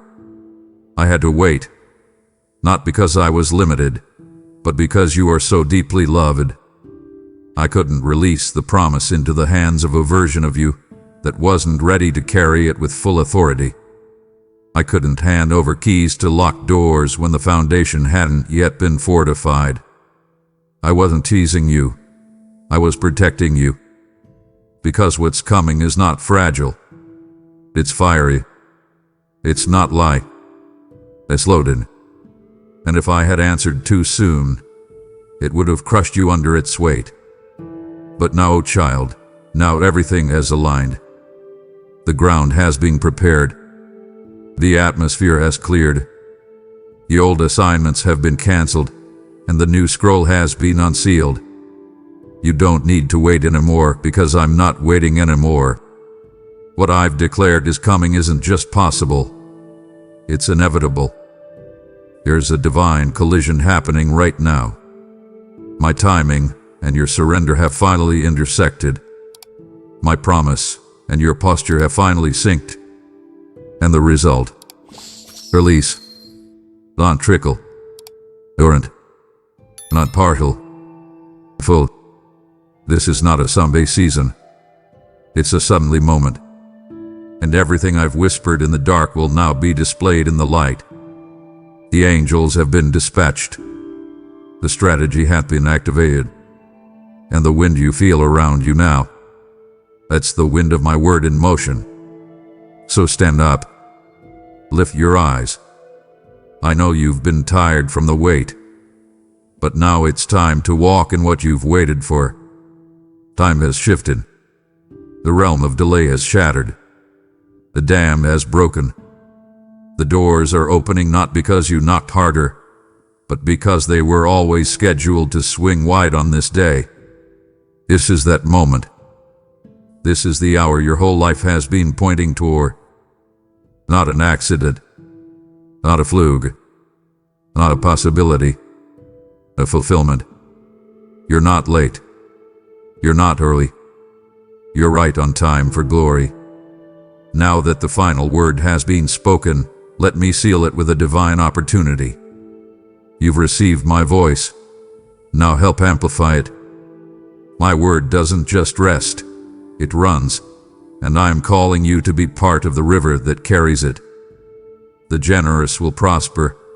Those who refresh others will themselves be refreshed. Proverbs 11:25. This word has refreshed your spirit. Now let your giving refresh the world. Your seed is not random. It is revival in motion. You super thanks, membership, or the giving link below. This is holy ground. So now, and I will pour back into your life pressed down, shaken together, and running over. Luke 6:30a. Don't wait. Do it now. Before you go, I want you to do something prophetic. Don't just scroll past. Declare it out loud, and write it where others can see it. My waiting period is over. Yes, yours. Not someone else's. Not someday. Now, let the atmosphere hear it. Let the enemy see it. Let faith rise through your declaration. Type it boldly in the comments. Because when you declare it, you're not just agreeing with a word, you're activating your season. This is not a moment to observe. This is a moment to step in. Now, pause. You feel that? The shift that just happened when faith left your lips. Heaven heard you. The walls that stood silent for so long just began to tremble. What you released wasn't mere words, it was movement in the unseen. And now, as you stand in this moment of divine exchange, I speak directly to you. You've declared it. Now let me confirm it. Hear my voice rise over every delay, over every doubt, over every closed door that trying to define you. My job, attention. Lean in closer. I want you to hear this not just with your ears, but with the very core of your being. The season you have been trapped in, that long, silent hallway of waiting, is over. Hearken to my voice, for the celestial clock, the one that governs seasons and times, has just struck the hour of your release. The echoes of the chime are reverberating through the heavens and shaking the foundations of your circumstances right now. I am speaking this word directly into your spirit, a divine frequency that bypasses all your doubt and fear. You feel it. That subtle shift in the atmosphere around you. That is me. That is my authority stepping into your reality. In the courts of heaven, where destinies are weighed and judgments are passed, I have taken up your case. The verdict of delay, the endless postponement that has frustrated your soul, has been officially and irrevocably overturned. I have struck the gavel myself, and the decree has gone forth. Your time of favor is now. I see the life you have been living. I see the knot in your stomach when you look at your bank account. I have watched you at your job, feeling overlooked, stuck, and wondering if this is all there is. I have felt the unspoken tension in your family, the quiet strain that has stolen your peace. You have felt invisible, as if your prayers were hitting a ceiling of brass. But I tell you, that ceiling is shattering. Can you hear it? It is the sound of stagnation breaking. It is the sound of the chains that have bound your progress, the ones that made you feel like you were walking through mud, snapping apart at the command of my voice. Those chains of financial struggle, of relational discord, of emotional exhaustion, they are falling from you now. They cannot hold you any longer. My word is the key that unlocks your prison. My breath is the wind that is now at your back, pushing you forward. This is why I command your attention. You must let faith arise within you. Not a timid, hesitant hope for someday, but a bold, roaring faith for today. This is not a promise for tomorrow that you can put on a shelf. This is a declaration for right now. I need you to grasp the immediacy of this moment. The barrenness is concluded. The years of planting seeds with no harvest are finished. The desert you have been wandering in is giving way to a fertile land. This is your turning point. You have felt weary, I know. You have felt like giving up. But I, the Lord of hosts, the commander of heavenly armies, have personally stepped in. I have set a definite, final end to your trial. The period of testing is complete, and I have decreed that your time of favor, of supernatural ease and open doors, begins now. Do not look back at the wilderness. Look forward. Your waiting period is over. My child, before you can fully step into the new, you must know that I saw you in the old. I have not been blind to your suffering. I have not been deaf to your cries. You remember those nights? The ones where the darkness felt so heavy it was like a physical weight on your chest, and the only sound was your own quiet weeping into your pillow. I was there. I was closer than the tears on your face. I have not been blind to them. Every single one was precious to me, a liquid prayer that I collected and held as a memorial before my throne. You thought those prayers went unanswered, that they were lost in the vastness of the universe. I tell you, not one was lost. Not a single whispered plea, not one cry of "My God, how much longer?" escaped my notice. They have been building up, a fragrant offering that has reached me, and the time for my response is now. I saw your strength fade. I watched as you put on a brave face for the world, smiling at your friends, going through the motions at work, and then collapsing in exhaustion the moment you were alone. I saw your hope flicker like a candle in a harsh wind, moments where you were so close to blowing it out yourself, to just giving into the despair. Yet you didn't. In the face of overwhelming evidence to the contrary, you held onto my name. You whispered it in the dark. You clung to the memory of my past faithfulness. That, my child, that resilience of your spirit, has moved my heart more than you will ever know. The loneliness of that waiting room was intentional. It felt like a prison, I know. It felt like abandonment. But I need you to see it now for what it truly was. It was a crucible. It was a place of intense, holy fire that I used to purify your character. In that silence, when all other voices faded away, you learned to recognize mine. In that isolation, when you could not lean on the strength of others, you were forced to find the unshakable strength that comes only from me. The impatience was burned away, replaced by a deep, resilient patience. The pride was melted down, leaving behind a beautiful, genuine humility. Do not despise the process you have endured. Do not look back on those years with bitterness or regret. Every moment of it was a lesson. It has prepared you, my child. It has expanded your capacity to carry the immense weight of the glory that is about to be revealed in your life. You could not have handled what I am about to give you without first going through what you have endured. The foundation had to be dug deep so the building could stand tall. And now, the construction of your new season begins. I am personally stepping into your story to turn your mourning into dancing. I am taking the ashes of your grief and turning them into a crown of beauty. The long night of sorrow is ending, and I am replacing it with shouts of pure, uncontainable joy. Now listen and understand the nature of this moment. You have been living in Chronos time, the steady, relentless ticking of the clock, one day bleeding into the next, marking the slow passage of your waiting. But what is happening now is not Chronos. This is Kairos. This is my appointed, opportune, and supernaturally charged moment for you. It is a tear in the fabric of ordinary time, a divine intersection where my eternal purpose and your earthly preparation have finally met. This is the moment I have been orchestrating behind the scenes all along. It is not just another day, another week, or another year. It is the day.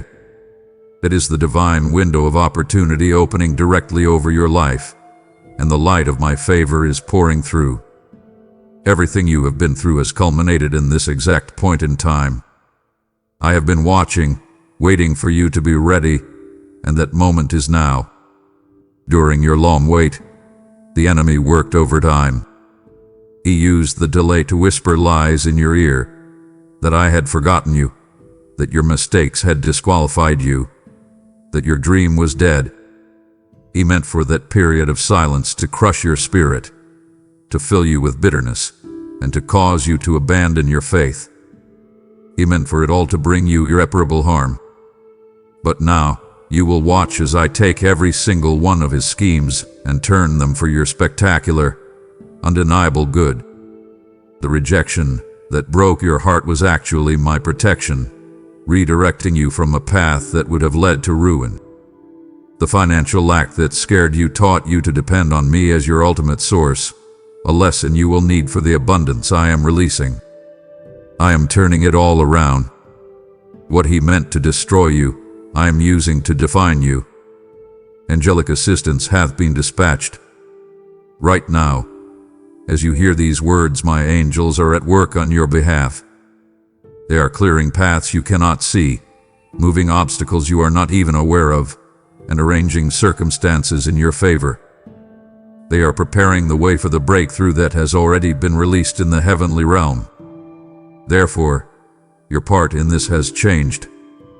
Your season of striving is over.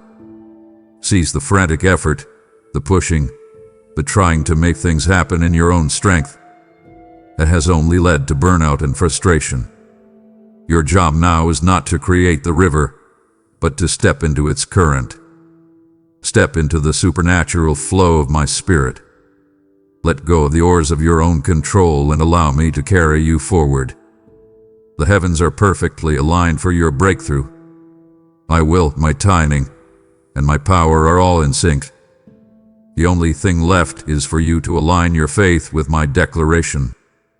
You must believe that what I am saying to you right now is more real than what your circumstances are shouting at you. You must receive it, agree with it, and act on it. Your Kairos moment is upon you. Do not miss it.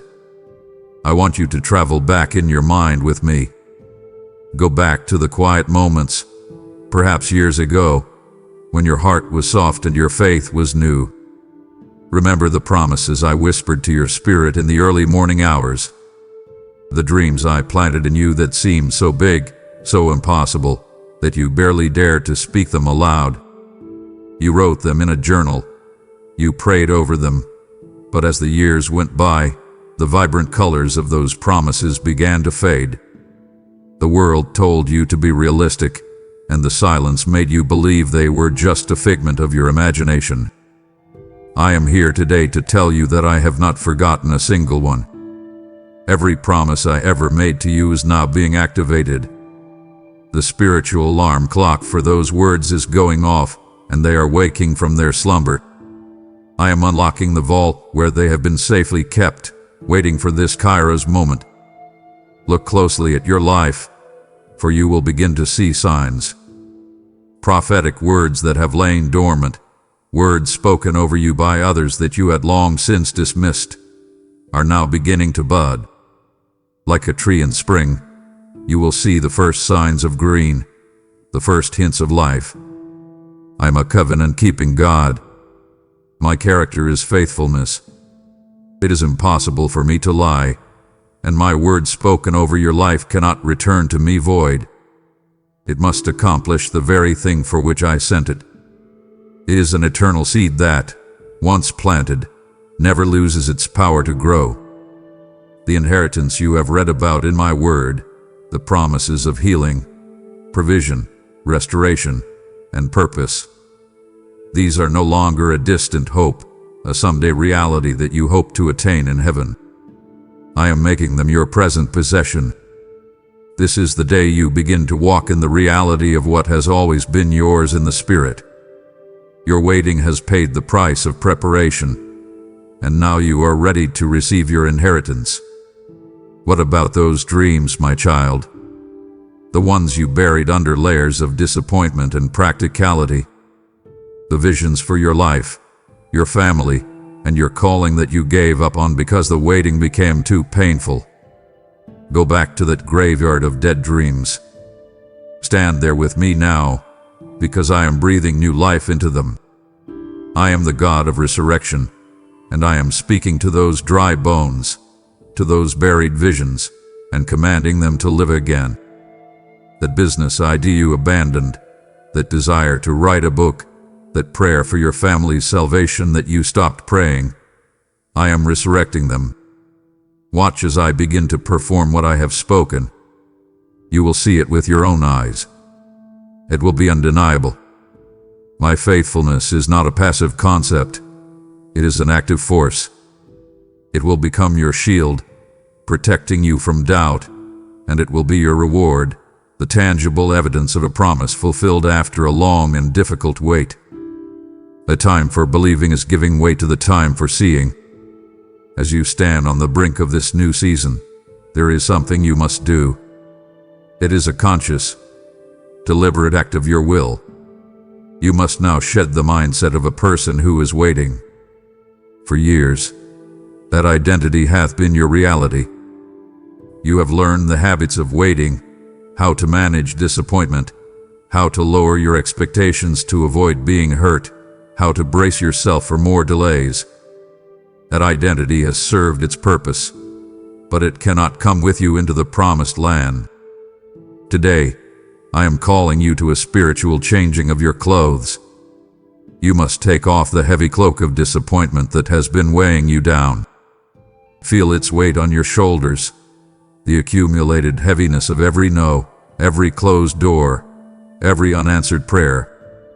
And now, in your mind and spirit, let it slide off you and fall to the ground. Leave it there. It does not belong to you anymore. Take off the spirit of disillusionment that has colored your perception of me and of your future. Let it go. Do not allow the memory of past failures to dictate your expectations for this new season.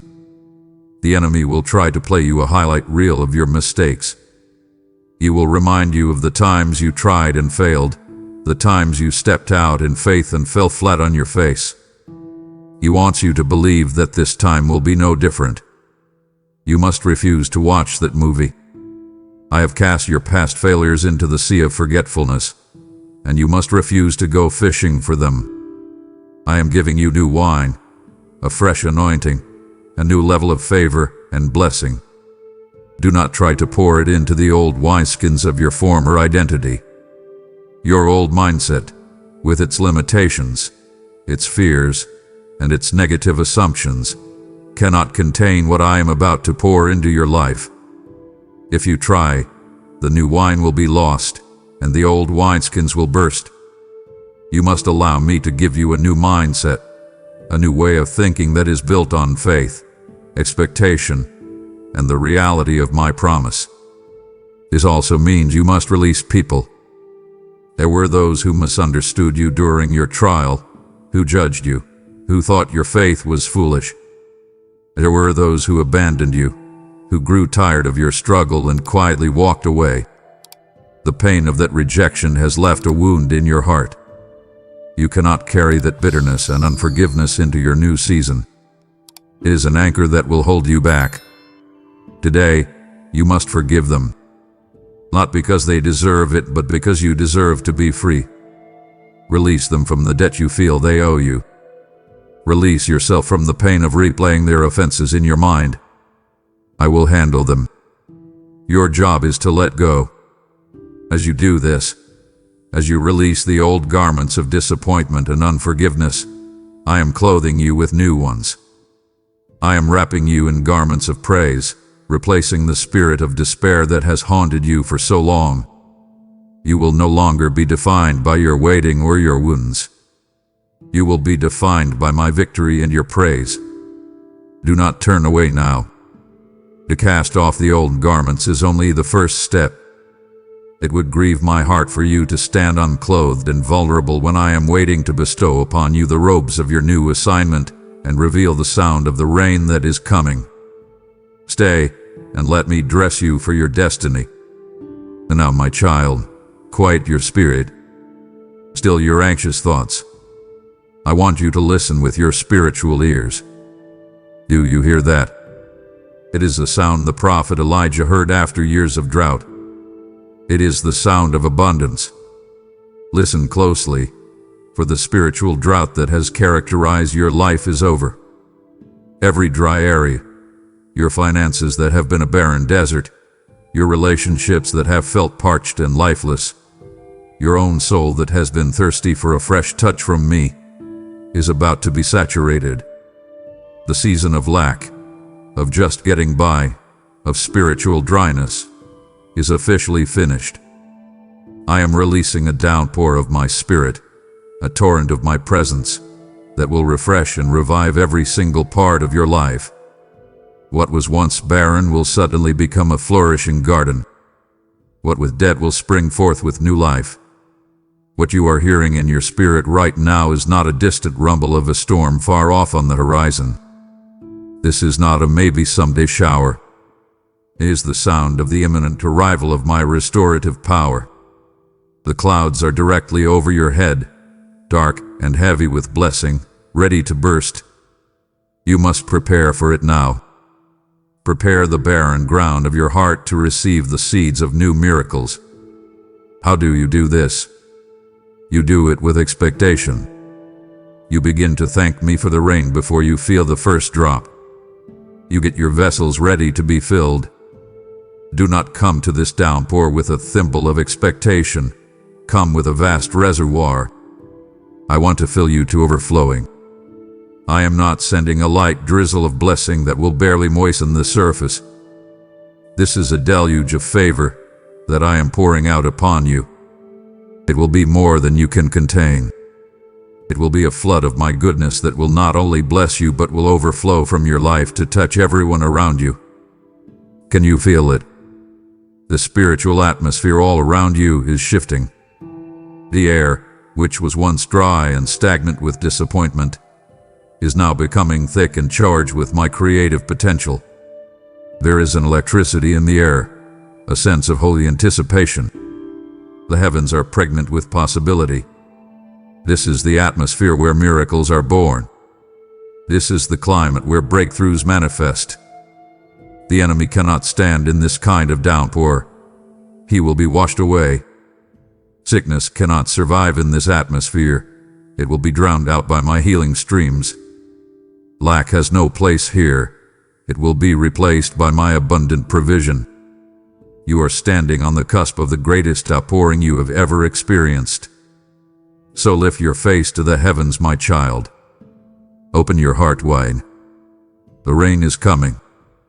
The long, painful drought is over, and your season of refreshing has begun. My beloved child, the proclamation has been made. The verdict is overturned, but now you stand at a critical juncture. For too long, you have been sitting on the shore, watching the horizon, waiting for a ship to appear. But I tell you now, the ship is here, and I am calling you to get in the boat. This requires you to move. Therefore, arise now from your place of rest. And I don't just mean your bed or your favorite chair. I mean the place of comfortable inaction you have settled into. Arise from the routine that has become a safe cage. Rise from the procrastination you have disguised as waiting on me. Your waiting is over, which means your season of passive hoping is over and your season of active faith has begun. You must understand, your very first step of faith, however small it may feel, is the catalyst that will set my entire plan into glorious motion. It is like the first domino in a magnificent line I have set up for you. It is the turning of the key in the ignition. Nothing happens until you move. So, what is that first step? It is the phone call you have been dreading. It is the application you have been too intimidated to fill out. It is the conversation you have been avoiding. It is the simple act of cleaning out the closet to make room for the new. Do it. Do it today. As you begin to move, you must listen with a new level of intention. For years, my voice may have felt distant, muffled by the static of your own fears, your anxieties, and the loud, confusing opinions of the world. But now, listen. My guidance will come with increased clarity and frequency. I will speak to you in your thoughts, through my word, in the counsel of wise people I send to you, and through undeniable signs. Your job is to tune your spiritual ears to my frequency. This means you must intentionally turn down the volume on everything else. Stop endlessly scrolling through feeds that fill you with comparison and anxiety. Turn off the news that feeds your spirit a steady diet of fear. You must not be afraid to take risks, as long as they are backed by my word to you. I am not calling you to be reckless, but I am calling you to be radical. Faith is a risk. It is stepping out of the boat onto the water. Will it feel scary? Yes. But I am your safety net. My promise is the solid ground beneath your feet, even when the waves are raging. I would rather you try and stumble, so I can pick you up, than for you to never try at all and remain stuck on the shore. Part of this movement is internal. I am telling you to sanctify yourself, for tomorrow I will do wonders among you. Now, do not let that word intimidate you. Sanctify simply means to set yourself apart from my purposes. It means clearing out the internal clutter so my spirit has room to work. What are you holding on to? Bitterness. A secret habit. A negative way of thinking about yourself. It is time to let it go. Surrender it to me. You cannot carry the baggage of your past into the promise of your future. It is too heavy, and there is no room for it. This is a practical command. I am also telling you to organize your life. Look around you. Look at the stacks of paper, the disorganization in your finances, the lack of a clear plan for your day. You are moving from being a passive container of a promise to becoming an active conduit of its fulfillment. A conduit must be clear to allow for flow. How can I pour massive blessings into your life if your hands are already full of clutter and chaos? Show me you are ready for more by faithfully managing what you already have. Create a budget. Clean your home. Write down a plan. This outer order is a powerful, prophetic act that tells your own soul and the heavens that you are ready. You are preparing for the rain. This is your next step. Arise, listen, sanctify, and organize. Your journey out of waiting begins now. My precious child, I know one of the heaviest burdens you carry is the weight of time. You look in the mirror and see that years have passed. You look at your peers and see them achieving milestones you have only dreamed of: marriages, children, career advancements, homes. The enemy has used this to whisper a devastating lie. You are behind. It's too late for you. You've missed your chance. That feeling of regret, the ache of what might have been, is a pain I see and understand deeply. But today, I am speaking a word that will dismantle that lie forever. I am the Lord of time. I exist outside of it, and I can step into it and bend it for my purposes. Right now, I am redeeming the years the locusts have eaten. What are these locusts? They are the years you feel were wasted in that dead-end job that stole your passion. They are the years lost to that toxic relationship that drained your spirit. They are the years consumed by fear, indecision, sickness, or grief. You look at them as a complete loss, a deficit in the account of your life. But I see them as fertilizer. And now, I am causing a harvest to spring forth from that very ground. I will accelerate your progress. This is a promise I want you to hold on to tightly. Where you have felt stagnant for a decade, you will suddenly see breathtaking movement. I will accomplish in a short season what would normally take a lifetime. This is not about cutting corners. It is about cutting through red tape with supernatural favor. Imagine you have been trying to travel on a congested back road, stuck in traffic for years. I am now lifting you up and placing you on a wide open, celestial highway. The speed at which things will begin to happen in your life will astound you and everyone around you. The opportunities you thought were lost forever, the doors that closed before you could reach them, I will restore them to you sevenfold. I am not limited to giving you back what you lost. I am committed to giving you back far more than you ever had. I will create new and even better opportunities, custom designed for the person you have become. And who have you become? Do you realize that the pain of those lost years was not pointless? It was a fire that forged you. Your wisdom will now be far beyond your years.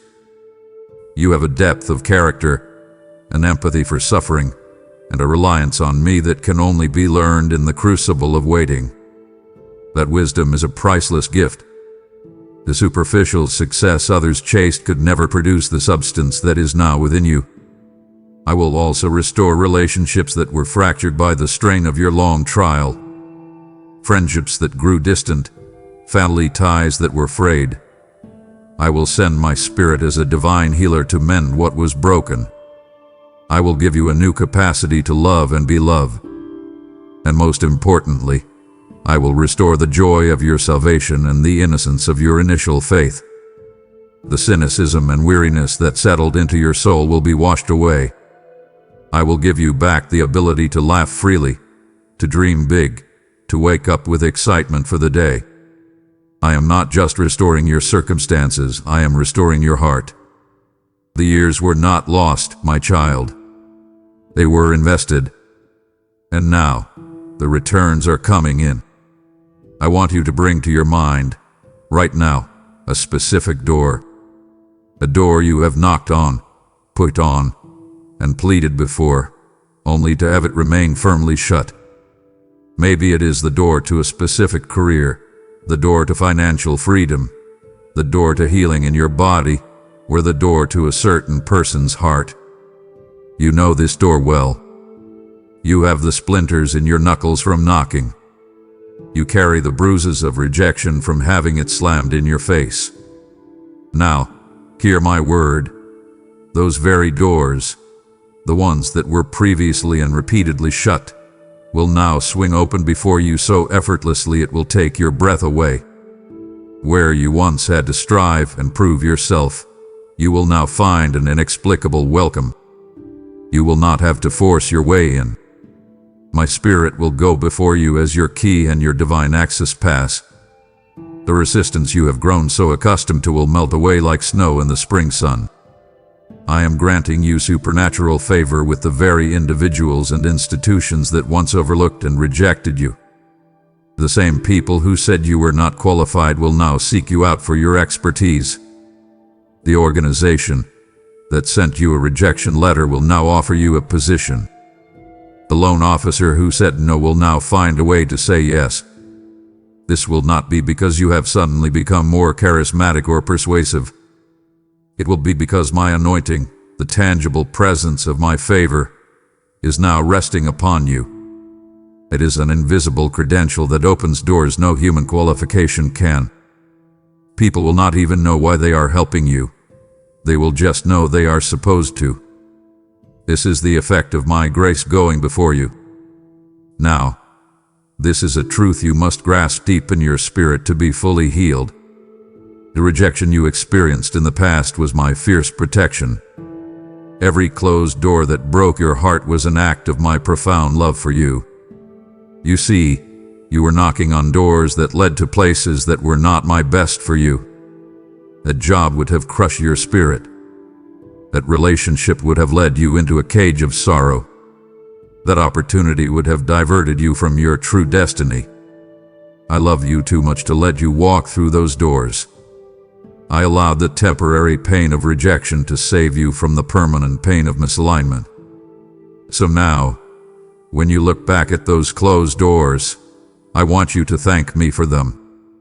They were not a sign of my absence, but the clearest evidence of my watchful care over your life. Therefore, walk confidently toward the new opportunities that are now appearing on your horizon. Do not approach them with the timid energy of someone expecting another no. Shed that rejection mindset. You are walking toward doors I have personally opened for you. And I am the one who opens doors that no man can shut. This, my beloved, is your season of open doors. Walk through them.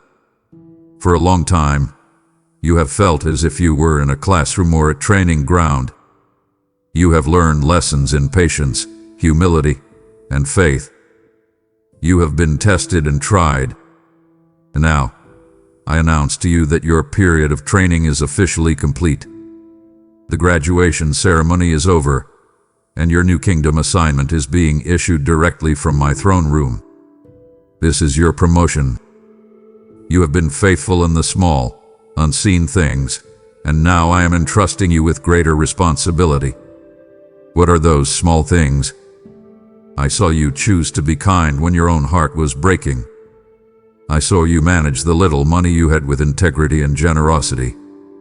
I saw you whisper a prayer for someone else even when you felt your own were going unheard. I saw you get up every morning and choose to believe in me when every circumstance screamed that you should give up. None of that was small to me. It was the final exam of your training, and you passed with flying colors.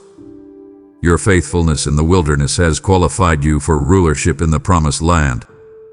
You are being promoted to a new level of influence and authority in the Spirit. This is not about a title on a business card or a position in an organization, though those things may come.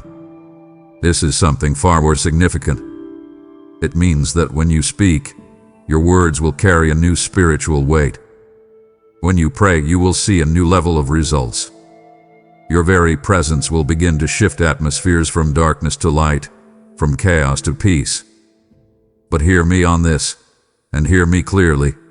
This new assignment will require you to depend on me in ways you never have before. It is intentionally designed to be far beyond your natural abilities. If you could accomplish it on your own, it would not require faith, and it would not bring me glory. You will face challenges that will drive you to your knees, and that is precisely the point. On your knees, in complete dependence on me, is where you will find the power to fulfill your calling. This will not be about your talent, though I will certainly use the gifts I have given you. This will be about my anointing flowing through your availability. Your greatest ability is your availability to me.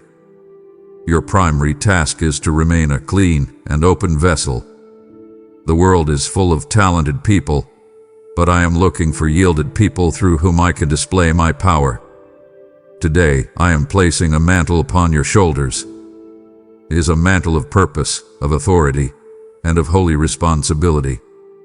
You may feel a tremor of fear, a voice of inadequacy that whispers, "Who am I to do this? I'm not ready." I'm not good enough. You must silence that voice with my truth. You are not good enough, but I am. You are not ready, but I have made you ready. I have not only called you, I have equipped you. So, accept this mantle. Accept it with the humility of knowing where the power comes from, and accept it with the courage of knowing who has sent you. Your real work, the work you were born to do, begins now. You have just received your assignment, but a commission without its provision is a burden, not a blessing. My heart aches when my children accept the call but then walk away before I can place the resources in their hands and silence the voice that says they are unworthy. Do not make that mistake. The most powerful part of your freedom is what I must tell you next. You have just accepted your new mantle, but an assignment from my throne room is never a solo mission. Now, I am inviting you to partner with me in extending this same word of breakthrough to another soul still trapped in their waiting.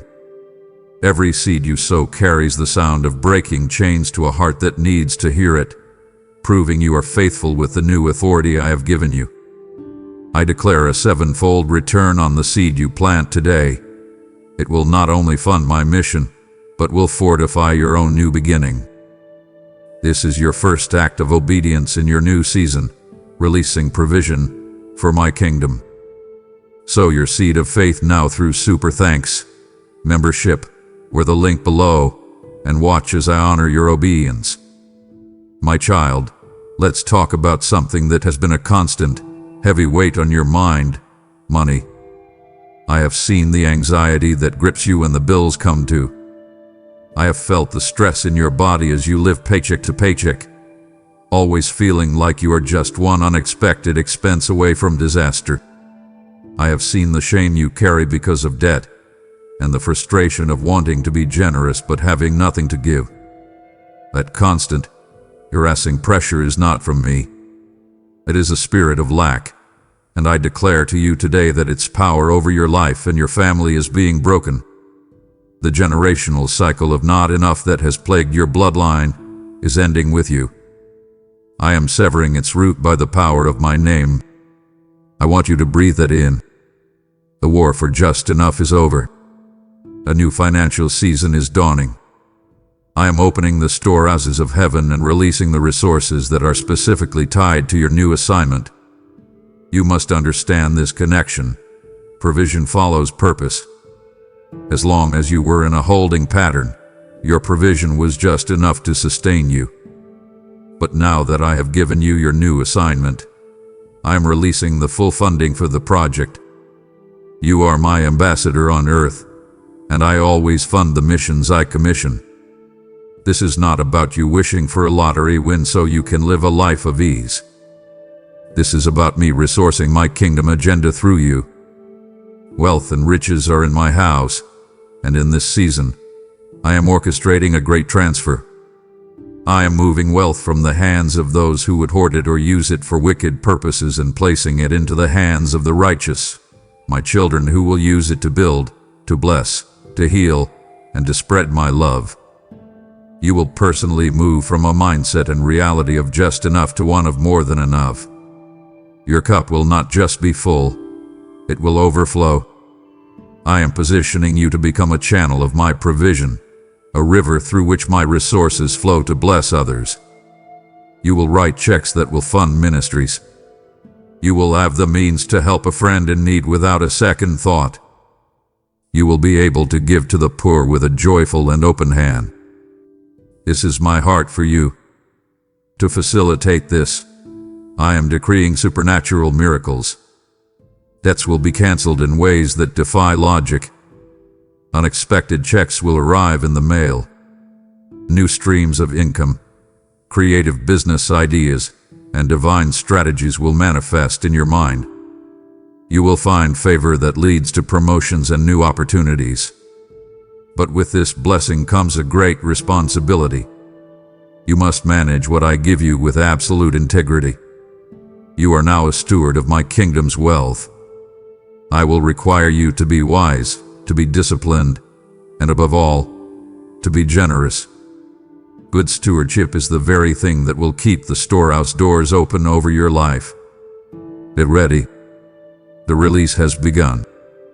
Prepare to move from financial stress to financial strength. My child, we must talk about the voice. You know the one I mean. It is not loud or booming. It is a venomous whisper that comes in the quiet moments, just before you fall asleep or when you are alone in your car. It is the voice of the accuser, and its sole mission is to keep you bound to your past and terrified of your future. It is the one that replays your most embarrassing failures, your most painful mistakes. It whispers your inadequacies into your ear until they feel like your identity. You are a fraud, it says. It's only a matter of time before everyone finds out you don't have what it takes. Remember that last time you tried, how you failed. This will be no different. It is the voice of condemnation, and I declare to you now, its broadcast into your spirit is being permanently jammed. I am silencing it. The legal ground it stood on, your past sins and shortcomings, was washed away completely by the precious blood of my Son. Imagine a legal document with every charge against you listed. My blood is the divine ink that has stamped paid in full across every single line. The accuser has no case against you in my court. He is a disbarred lawyer still trying to shout objections, and I am the judge who is telling him he is out of order. For your sake, I am personally rebuking the devourer. Every satanic claim against your destiny, every curse spoken over your bloodline, every lie you have ever believed about yourself is now canceled, nullified, and voided by my supreme authority. So, this is what you must do. You must stop entertaining these old lies. When the thought comes, you are not worthy of this blessing, you must recognize its source. That is not my voice. My voice will always speak of your worth to me. When the feeling of inadequacy tries to overwhelm you, you must treat it as a trespasser. Do not invite it in for tea. Do not sit with it and listen to its arguments. You must declare, I am no longer listening to you. You are not ready for this new season in your own strength, and you never will be. But that is the good news. My grace is your qualification. Your resume for this new assignment is not your list of accomplishments. It is my love for you. My righteousness has been given to you as a free gift, and it is your complete defense against every accusation. When the enemy points to your weakness, you can point to my strength. Your worthiness is not in your performance. It is in my unchanging love for you. Therefore, you must learn to walk in the authority I have given you. I have not left you as a helpless victim to these mental and spiritual attacks. I have given you the authority to trample on the snakes and scorpions, those poisonous thoughts, those draining relationships, those circumstances that try to inject you with fear. How do you walk in this authority? You do it with your words, and your most powerful words are words of praise. Praise is the weapon that shatters the atmosphere of accusation. When the lies begin to swirl, you do not have to argue with them. You simply open your mouth and begin to thank me. Thank me that you are forgiven. Thank me that I love you. Thank me that your future is secure in my hands. Praise shifts your focus from the lie to the truth.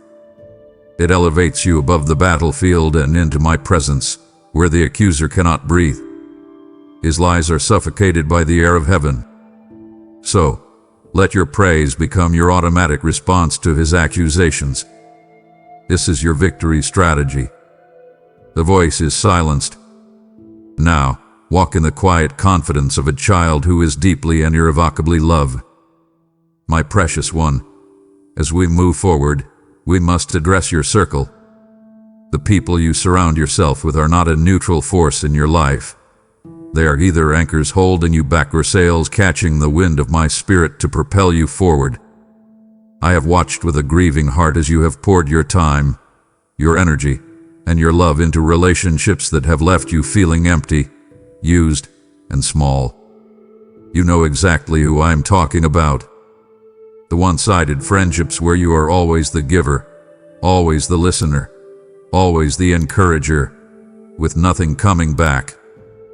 The people who only seem to call when they need something from you. The relationships that are rooted in gossip, negativity, or a shared history that you have long since outgrown. These are not friendships, they are spiritual leeches, and they have been slowly draining the life force I have placed within you. Today, I am giving you the spiritual scissors. By my authority, I am severing the unhealthy soul ties that have drained you and held you back from your destiny. This may feel like a loss at first, but I promise you, it is a necessary amputation to save your life. I am not calling you to a life of isolation. In the very space you create by stepping away from these draining connections, I am bringing new people into your life. But you must understand the nature of these new relationships. These are not mere friendships based on common interests or convenience. These are divinely orchestrated alliances for kingdom purposes. I am bringing you key individuals who carry a piece of the puzzle for your next season. They are your destiny helpers. One will carry a key of wisdom that unlocks a problem you have been wrestling with. Another will have a resource you desperately need. Another will simply have a spirit of faith that will reignite your own when it begins to flicker. These are my agents, sent on assignment to you. And you, in turn, are being sent on assignment to them. These relationships will be marked by a sense of mutual honor, reciprocal encouragement, and a shared passion for my purposes. Your critical task in this season is discernment. You must learn to distinguish between who is sent by me and who is a clever distraction from the enemy. How will you know? Pay attention to the fruit. A relationship sent by me will always produce the fruit of my spirit in your life: love, joy, peace, patience, and goodness. You will feel more alive, more hopeful, and more like yourself after spending time with them. A distraction, however, will produce the fruit of the flesh: anxiety, strife, jealousy, and confusion. You will feel drained, agitated, or unsettled in their presence. Listen to that gentle check in your spirit. I am your internal guide, and I will warn you. In this process, you will finally find your tribe. For so long, you have felt like a spiritual orphan, someone who doesn't quite fit in anywhere. But I am leading you to a company of believers who will understand your calling, celebrate your victories as if they were their own, and champion your cause when you feel like giving up. You will finally feel the profound joy of being truly known and deeply loved by your spiritual family. And in the unity of these new, holy relationships, a multiplied anointing and power will be unlocked. Where one can put 1,000 to flight, two can put 10,000. Your alignment with the right people is a non-negotiable part of your new assignment. Let go of the old and make room for the new. My child, I see your body. I am not distant from your physical pain. I see the weariness in your eyes when you wake up, already anticipating the ache that will be your constant companion throughout the day. I see the chronic condition that has dictated your life, forcing you to cancel plans and limit your dreams. I see the scary diagnosis that has been hanging over your head like a dark cloud, stealing your peace and filling you with fear. I know about the medications on your nightstand and the constant fatigue that feels like you are walking through water. For too long, sickness has had a dominion over you, but I declare to you today, as part of the end of your waiting period, that its reign is over. The very ailment that has afflicted your body, that has tormented your mind, was judged, condemned, and subject to the cross 2,000 years ago. It has no legal right to remain in your body. In the spiritual realm, a great transaction took place. By the brutal stripes that tore the back of my son, your healing was fully and completely purchased. It is not something you have to beg for. It is an inheritance that is already yours. The truth is, you are not waiting to be healed. You are fighting from a position of a healing that is already an accomplished fact. And now, I am telling you, this is the time for the full manifestation of that truth in your physical body. The gap between the spiritual reality and your physical experience is now closing. I am renewing your youth like the eagles. I am commanding a supernatural infusion of strength and vitality to flow into you right now. Your physical strength will be restored. The energy you thought was gone forever will return. You will feel a lightness in your being, a vigor in your step that you have not felt in years. So what is your part in this? It is simple, yet profound. You must receive the healing I have already purchased for you.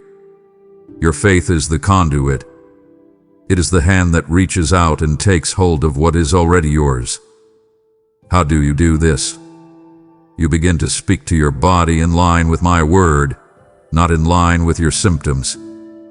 When pain screams at you, you will whisper back, "By his stripes, I am healed." When fatigue tries to overwhelm you, you will declare, "The Lord is the strength of my life." You must stop owning the sickness. It is not my arthritis or my anxiety. It is a temporary, illegal affliction that is on its way out. Your body is the temple of my Holy Spirit. It is my dwelling place on earth, and I will not allow my own temple to remain broken, defiled, or dysfunctional. I am doing a deep cleaning. I am serving an eviction notice to every infirmity. Partner with me in this. Treat your body with the respect due to a holy temple. Rest when you need to rest. Fuel it with what brings life. Your choices become an act of faith, a way of saying, "I believe I am healed, so I will care for this healed body." Believe it, receive it, and watch as my healing power flows through you, restoring every cell, every tissue, and every organ to its perfect, created design. My beloved, as you step into this new season, you will not go in your own strength. The challenges will be greater, the responsibilities heavier, and the opposition fiercer. To try and face this new year with your old level of empowerment would be like trying to take down a fortress with a slingshot. That is why, at this very moment, I am pouring fresh oil upon your head. Can you feel it? It is a warm, tangible presence, a spiritual substance that is soaking into you, an anointing specifically for this new season and this new assignment. This is not the same anointing you carried in your waiting period. That was an anointing for endurance. This is an anointing for advancement. It is an anointing for breakthrough, for victory, and for supernatural effectiveness. This anointing will break the yokes of bondage. A yoke is a heavy wooden beam that keeps an animal in servitude, forced to plow in a circle. You have felt its weight. The yoke of debt, the yoke of addiction, the yoke of depression. You have also seen it on the people you are called to serve. This new anointing I am giving you is a yoke-destroying power. When you walk into a room, the atmosphere will shift because the anointing you carry is more powerful than any spirit of oppression. When you speak my truth to someone who is bound, the yoke on their life will begin to crack and shatter. You will not have to strive or argue. The power is not in your words, but in the anointing that saturates your words. This anointing will also give you an ease and an effectiveness in your work that you have not known before. Do you remember the feeling of constantly pushing a boulder uphill, of working so hard with so little to show for it? That frustration is a sign that you have been operating in your own strength. Now, I am replacing your sweat with my spirit. I am replacing your natural effort with a supernatural flow. What once took you 10 hours of grueling work will now be accomplished in 1 hour of inspired, anointed action. Ideas will come to you with clarity. Strategies will download into your spirit. Favor will go before you. The gifts of my spirit, words of wisdom, knowledge, faith, healing, will begin to operate through you with a heightened sensitivity and power. You will know things you have not learned. You will feel a compassion that is not your own. You will speak with a boldness that surprises even you. But hear my heart in this. This is not for your glory. This is not to build your name or your platform. This new anointing is a sacred trust, given to you for one purpose: to demonstrate my power to a lost and hurting world. It is a tool for my glory. Therefore you must consecrate yourself daily to carry this new measure of my presence. Consecration is simply the daily act of surrender. It is waking up and saying, I am yours today, Lord. Use me. It is guarding your heart from pride, from offense, from anything that would grieve my spirit and contaminate the oil. Stay humble, stay pure, and watch what I will do through you. The fresh oil is now upon you, but an anointing without a purpose is a treasure buried in a field. It would sadden my spirit deeply for you to carry this new power without understanding the beautiful exchange I am about to make in your life, the very reason I have anointed you. Stay with me. Let me show you what this power is truly for. My child, I want you to come with me to the most painful places of your past. Do not be afraid. I will hold your hand. I want you to look at the moments that brought you the most shame, the most profound loss, the deepest grief, the failure of your business, the betrayal in your marriage, the public humiliation, the secret sin that you thought disqualified you forever. To you, these are piles of worthless gray ashes. They are the remnants of a fire that you thought destroyed a part of your life. You have tried to hide them, to bury them, to pretend they do not exist. But I am asking you now to gather them up and bring them to me. Because in my kingdom, nothing is wasted. I am taking the very ashes of your past, all your pain, all your shame, all your loss, and I am performing a divine miracle. I am creating something breathtakingly beautiful out of what you thought was ruined forever. This is the great exchange. Where you have been disgraced, where people have looked down on you, misunderstood you, and judged you, I will give you a double portion of honor. The very areas where you felt the most shame will become the platforms for your greatest honor. I will restore your reputation. I will vindicate you. Your name, which may have been dragged through the mud, will be associated with integrity, resilience, and my redemptive power. And the testimony of your trial, the story of how you walked through that fire and came out with me, will become your most powerful tool to bring others to hope. You thought that part of your story was the chapter to be ripped out and hidden away. But I tell you, it is the very chapter that will give your voice an authenticity that no one can deny. When you speak of my forgiveness, it will be with the authority of someone who have been profoundly forgiven. When you speak of my healing, it will be with the conviction of someone who has been miraculously healed. Your scars will become signs of my goodness. This is my promise to you today. I am giving you the oil of joy in place of your mourning. This is not a superficial happiness that depends on circumstances. This is a deep, resilient joy that springs up from the well of my spirit within you, a joy that cannot be stolen by any trial. Your life will become a living testament to my redemptive and restorative power. You will be a walking, talking billboard for my goodness. Others will look at the person you were and the person you have become, and they will be unable to explain the transformation apart from me. They will see what I have done for you, how I took your greatest mess and turned it into your most powerful message, and they will have no choice but to glorify your Father in heaven. Your story is not one of shame. It is a story of grace. And its most beautiful chapters are just now being written. Give me your ashes, and I will give you my beauty. That is my eternal promise to you. My child, for so long you have been navigating through a thick, disorienting fog.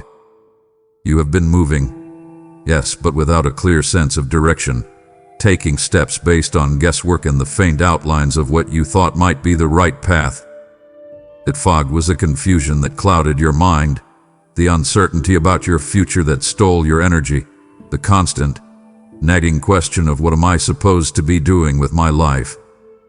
It has left you feeling exhausted and lost, as if you were wandering in circles. But I want you to be still right now and listen. The wind of my spirit is beginning to blow, and that fog of confusion that has been your reality for years is now lifting. This is not a slow, gradual clearing. This is a sudden, divine intervention. I am commanding the fog to dissipate, and I am giving you something in its place. A 20/20 spiritual vision to see my plan for your life with a perfect, breathtaking clarity you have never known before. Your purpose, which has felt vague and abstract, will now become sharp and defined. It is like you have been looking at a photograph of your life that has been completely out of focus, a blur of colors and shapes. And now, I am turning the lens, and in an instant, the image is becoming crystal clear. You will see the details. You will understand the composition. You will finally grasp the why behind your journey. You will see how every painful detour, every tearful moment, every closed door was not random. You will see it as part of the intricate, beautiful masterpiece I have been creating. The specific calling I have placed on your life will no longer be a question mark. It will be a bold, clear headline written across your heart. This clarity will not be just a feeling. It will be intensely practical. I will begin to download divine strategies and blueprints for the projects I have placed within you. That business idea you have been hesitant to start, I will give you the step-by-step plan. The fractured relationship in your family you long to see healed, I will show you the exact words to say and the precise actions to take. The ministry I have called you to, I will give you the blueprint for its foundation. This is why I command you now, as I commanded my prophet Habakkuk, write the vision down. Do not let this clarity remain a fleeting thought.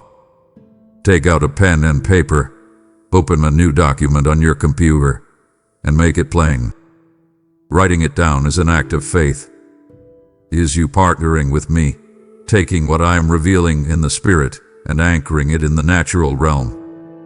It becomes your spiritual constitution, your personal declaration of purpose. You will need it. Because when the fog tries to roll back in, and the enemy will surely try to send it, you will have this written word to hold on to. You will read it and remember what I have spoken.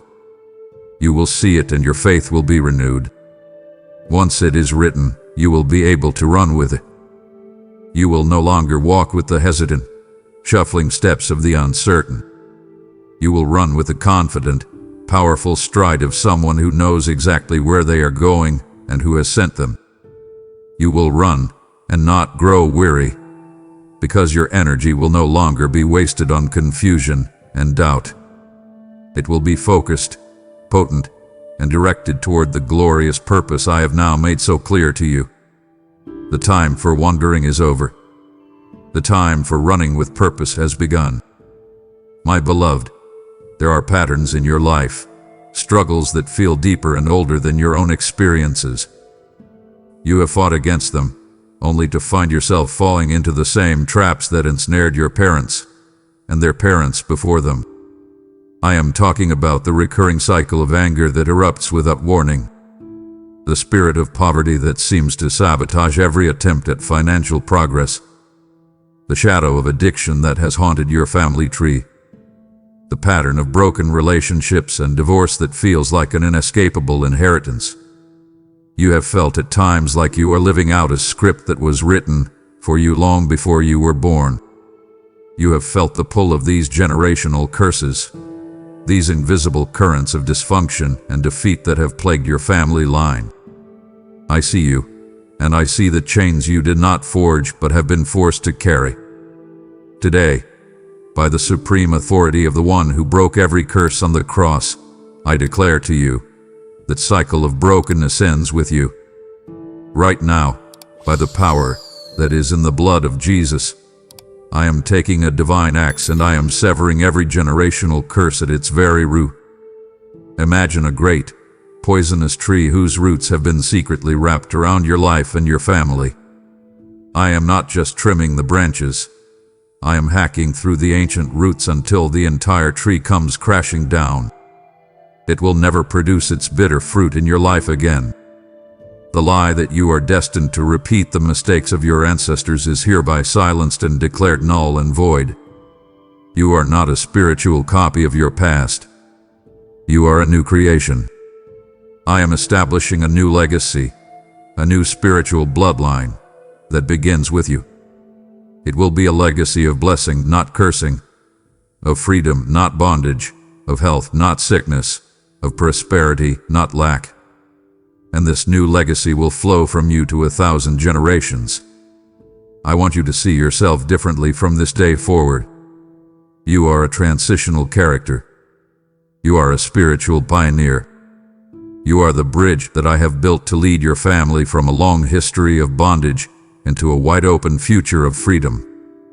This is one of your highest callings. Therefore, you must begin to walk in this new spiritual DNA. When the old temptation to anger rises up, you will recognize it as an echo from a dead past, and you will say, "No, that is not who I am anymore. My legacy is peace." When the old fear of lack tries to grip your heart, you will say, "No, that is not my inheritance. My legacy is abundance." You have been set free from the law of sin and death that governed your ancestors. You now live under a new and better law, the law of the Spirit of life in Christ Jesus. Look at your children, or the children you will one day have. They will not have to fight the battles you have fought. Because of your faith today, they will be born into a different spiritual territory, a land of blessing that you have pioneered for them. This is the magnitude of what is happening right now. You are not just being changed. You are becoming a world changer for your entire lineage. The curse stops here. The blessing starts now. My child, just as I stood with my servant Joshua as he looked out over the vast expanse of the promised land, I stand with you now. And the same words I spoke to him, I now speak directly to you. Be strong and very courageous. Do not mistake my words. The land of promise, your healed marriage, your debt-free life, your peaceful home, your purposeful career, is before you. I have already given it to you. It is a settled fact in the heavenly realm. But it is not a luxury cruise ship that will simply dock and let you walk off into a resort. It is a territory that you must step in and actively possess. Your waiting is over, but your fight of faith is just beginning. And yes, there will be giants in the land. Let us name them, so you will not be surprised when you see them. There is the giant of your mountain of debt, which looks down on you and tells you that you will be its slave forever. There is the giant of a deeply rooted addiction that seems to have a will of its own. There is the giant of a toxic family dynamic that has been in place for decades. These giants are real, and their purpose is to intimidate you, to make you feel so small that you turn back in fear, preferring the familiar misery of the desert to the intimidating challenge of the promised land. But I am giving you a new perspective today, the perspective of a victor. I declare to you that these giants are bred for you. Thy defense is gone from them. What does this mean? It means the very thing that you fear the most is the source of the strength and nourishment you will need for the next level of your journey. In defeating that giant, You will consume its strength and it will become a part of you. The intimidation is a lie. Your power is a facade. Therefore, do not be intimidated by the size of the challenge, for I, the Lord your God, am with you wherever you go. Your courage is not meant to come from your own feelings. On most days, you will not feel courageous. Your courage is a decision, a choice to believe that my presence with you is more real and more powerful than the obstacle in front of you. Your faith is the victory that overcomes the world and every giant in your path. When fear comes knocking, and it will, you must answer the door with faith. I have not given you a spirit of fear. That suffocating, paralyzing anxiety is not from me. I have given you 3 things instead: a spirit of power, a spirit of love, and a sound mind. Power to act when you feel weak. Love that is so strong it casts out all fear. And a sound mind to think clearly, to make wise decisions, and to not be overwhelmed by chaotic emotions. These are your weapons. So take your first step into your lion. March toward that giant, not with arrogance, but with the quiet, unshakable confidence of one who knows they do not walk alone. Your courage is my command. Your victory is my promise. My beloved, for so long you have felt barren. You have looked at your life and seen a landscape of effort with very little to show for it. You have sown seeds of love, kindness, and hard work, yet the ground has remained hard and the harvest has been scarce. Today, I am changing your very nature. I want you to see yourself as a branch, deeply and eternally connected to me, the true vine. You are not a standalone entity, trying to produce life on your own. Your life flows from me, and I declare to you that your season of barrenness is over. Your season of abundant fruitfulness is here. Now, I know that in your waiting season, you have felt the sharp blade of my pruning shears. I have cut things away from you: relationships, jobs, comforts, and even parts of your own character. It was painful, and at times you misunderstood my motives. You thought I was punishing you or taking good things from you. But you must understand my heart as the divine gardener. I am pruning you not for punishment, but for a greater purpose, so that you will bear more fruit, and then much more fruit. Every cut was strategic. I was removing the deadwood of old mindsets, the suckering branches of draining relationships, and the diseased leaves of hidden sin, all so that my life could flow into you more freely and produce a harvest that is healthy, abundant, and pure. The pruning was a sign of my love and my belief in your potential for greater fruitfulness. And what is this fruit? It is not just about worldly success. It is the very character of my Son being formed in you. Your life will begin to produce, in overflowing abundance, the fruit of the Spirit. Love where there was once resentment, joy where there was sorrow, peace that replaces your anxiety, patience with those who test you, kindness as a natural response, goodness in your motives, faithfulness to your commitments, gentleness in your strength, and self-control over your appetites.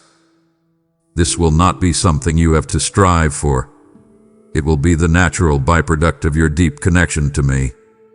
It will become who you are. The seeds you have sown in tears, watering them with your sorrow, you will now reap with songs of joy. And your influence, your fruitfulness will multiply. It will touch your family, your workplace, your community, and more lives than you can possibly imagine. And here is the most beautiful part of my promise. Your fruit will remain. It will have a lasting, eternal impact.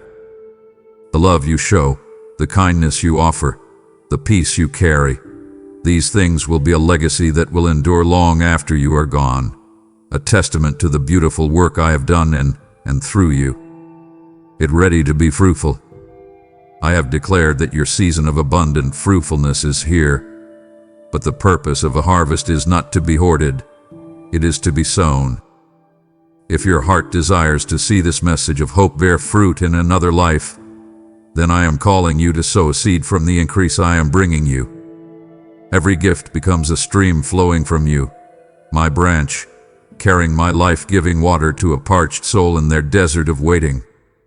I promise you, as you give, I will pour back into your life a harvest pressed down, shaken together, and running over. I will rebuke the devourer for your sake, and your fruit will remain.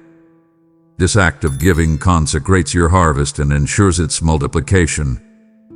Release your first fruit offering now through Super Thanks, membership, or the link below, and seal this promise over your life. I have promised you a great harvest, but it would break my heart for you to become so focused on the fruit that you forget the vine. The greatest blessing is not what I will give you, but who I am to you. To leave now would be to settle for my gifts while forsaking my heart. Do not grieve me in this way. The most intimate part of my revelation is yet to come. My child, we have talked about open doors, new assignments, and abundant blessings. And all of these things are coming to you. But now, I want to draw you into the center of my heart, to the very core of why I have orchestrated all of this. If you miss this, you will miss the entire point of your journey. The ultimate purpose of your long, painful waiting was never just about the things I was going to give you at the end of it. The waiting was never about the promise. It has always been about the promise giver. The entire process was designed to draw you closer to my heart.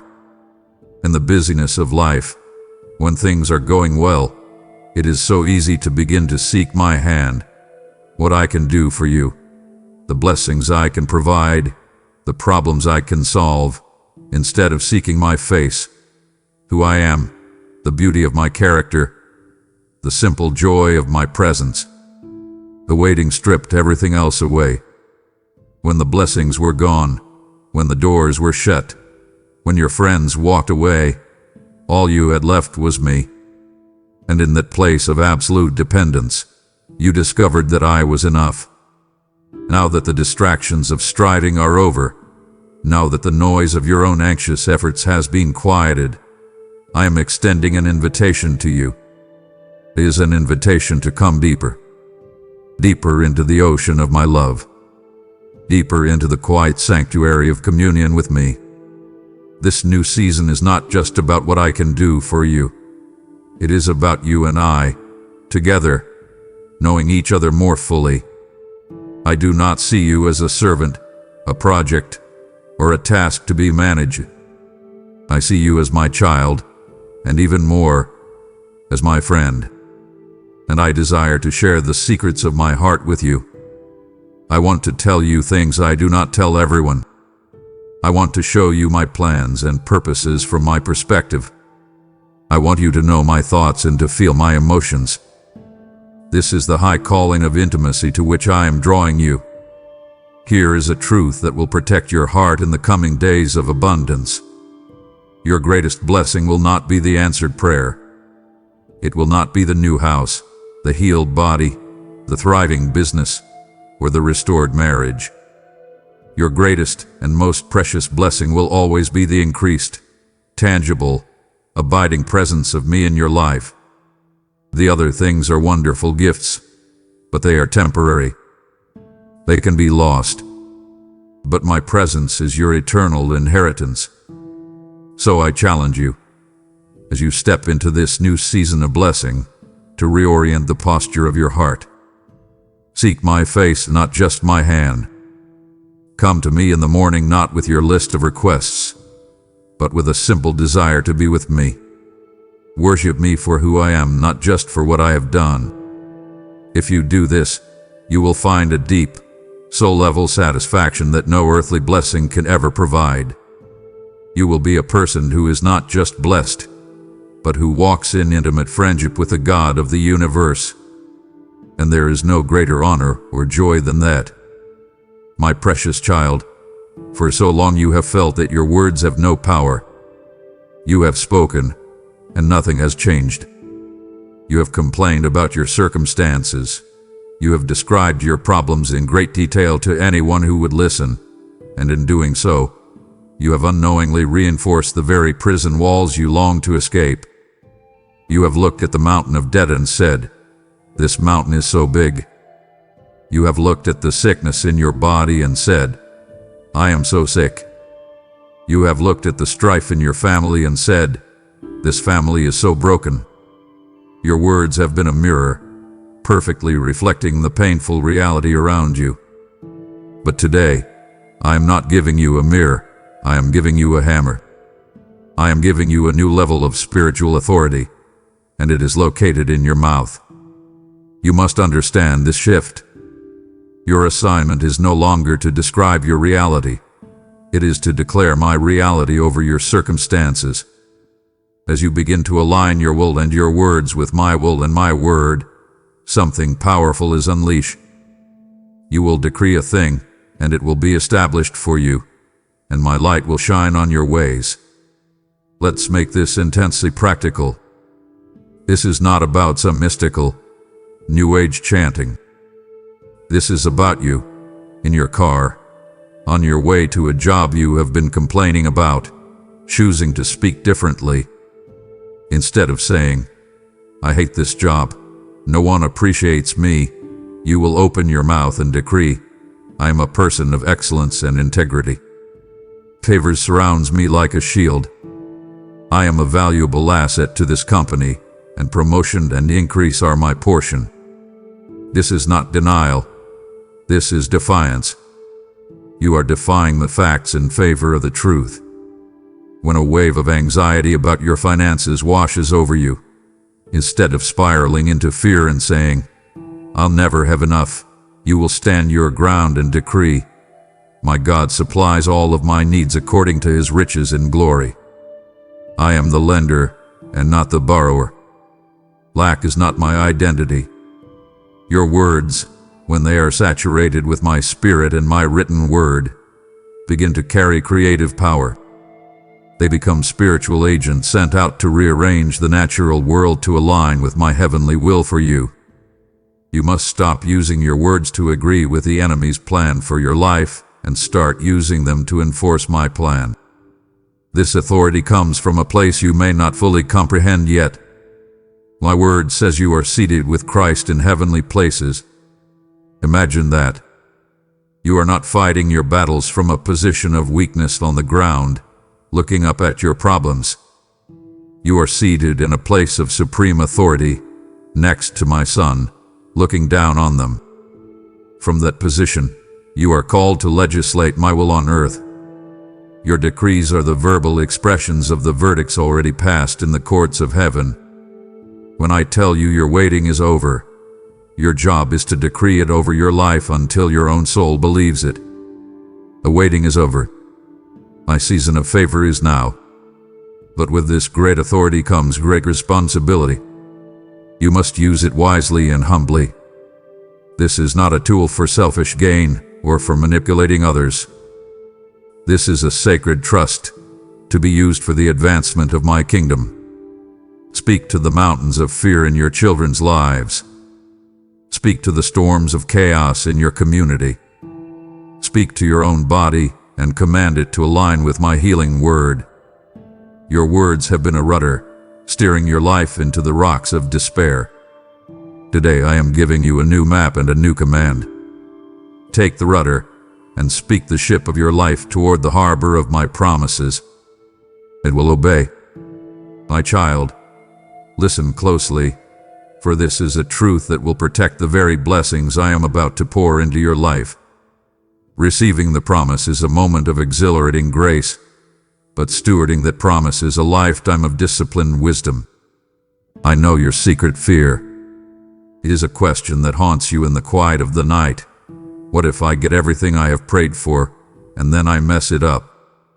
What if I am not smart enough, not disciplined enough, to handle the success? This fear is not unfounded. You have seen it happen to others. You have seen people win a great prize, only to lose it all because they lack the character to manage it. They received the harvest but had built no barn to store it in. I want to put that fear to rest today. I am not just a God who gives gifts. I am a Father who prepares His children to manage those gifts. Therefore, I am giving you a new and greater blessing, divine wisdom. This wisdom will be the foundation upon which you build your new life, ensuring that what I give you is not just a fleeting moment of victory, but a lasting legacy. This is not the world's wisdom, which is rooted in competition, self-preservation, and cleverness. The wisdom I am giving you is from above. It is pure, peace-loving, considerate, and full of mercy and good fruit.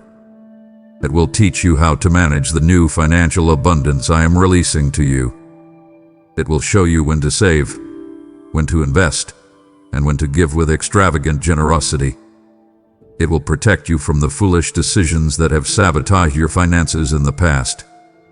It will give you the skill of Bezalel, the craftsman from Exodus, to build something beautiful and enduring with the resources I provide. This wisdom will also guide you in stewarding the new influence I am giving you. As your life begins to bear fruit, people will be drawn to you. They will seek your advice.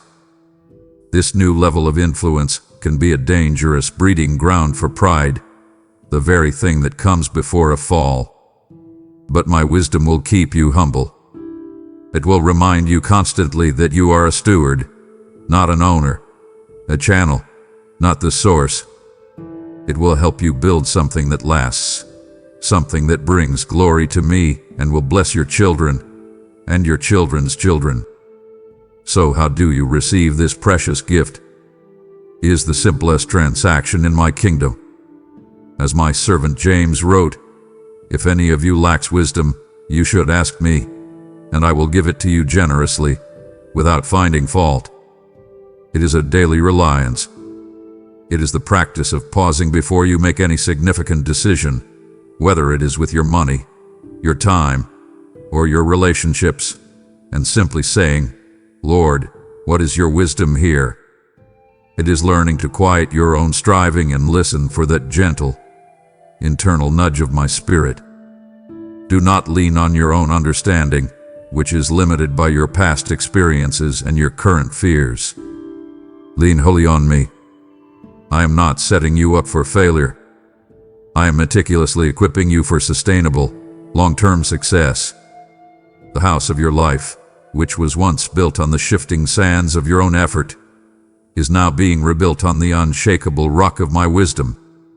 And when the storms of life come, and they will come even in your new season, your house will stand firm. The promise I am giving you is not a temporary blessing. It is an enduring one. My beloved, beyond all the tangible blessings, beyond the open doors and the financial provision, there is a deeper gift I am releasing into your life today. It is the very atmosphere of heaven itself. For too long, your internal world had been a place of turmoil. Your happiness has been a fragile thing, completely dependent on your circumstances. A good day at work meant a flicker of happiness.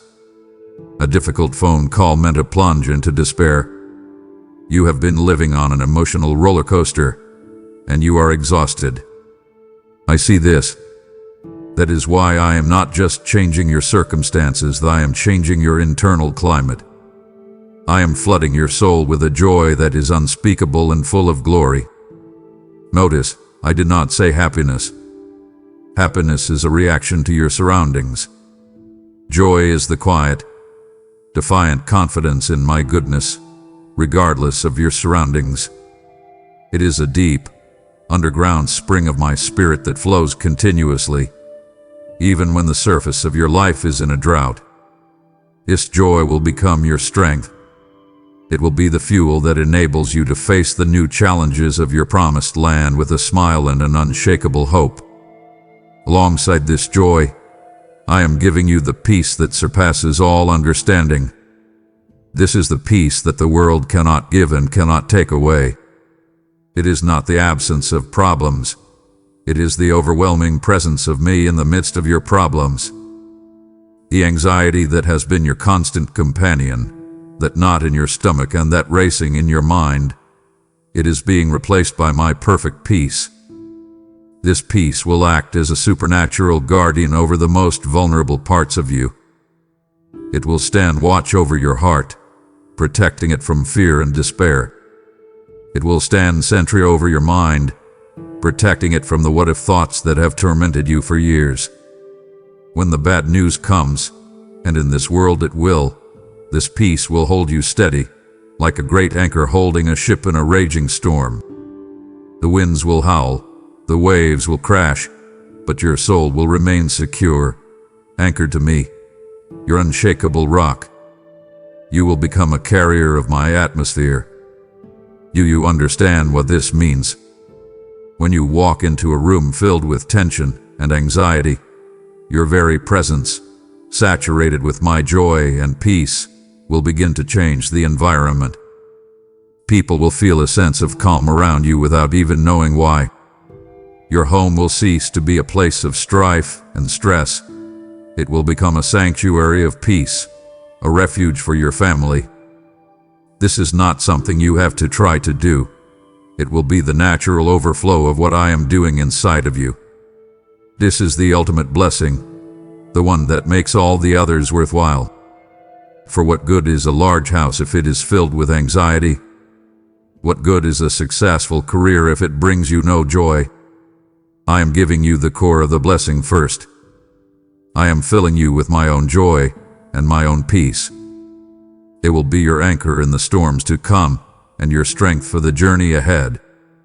This is not a temporary feeling. This is a permanent, abiding state of being that is now your new reality.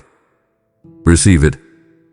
My precious child, for so many years you have felt ordinary, invisible, and insignificant.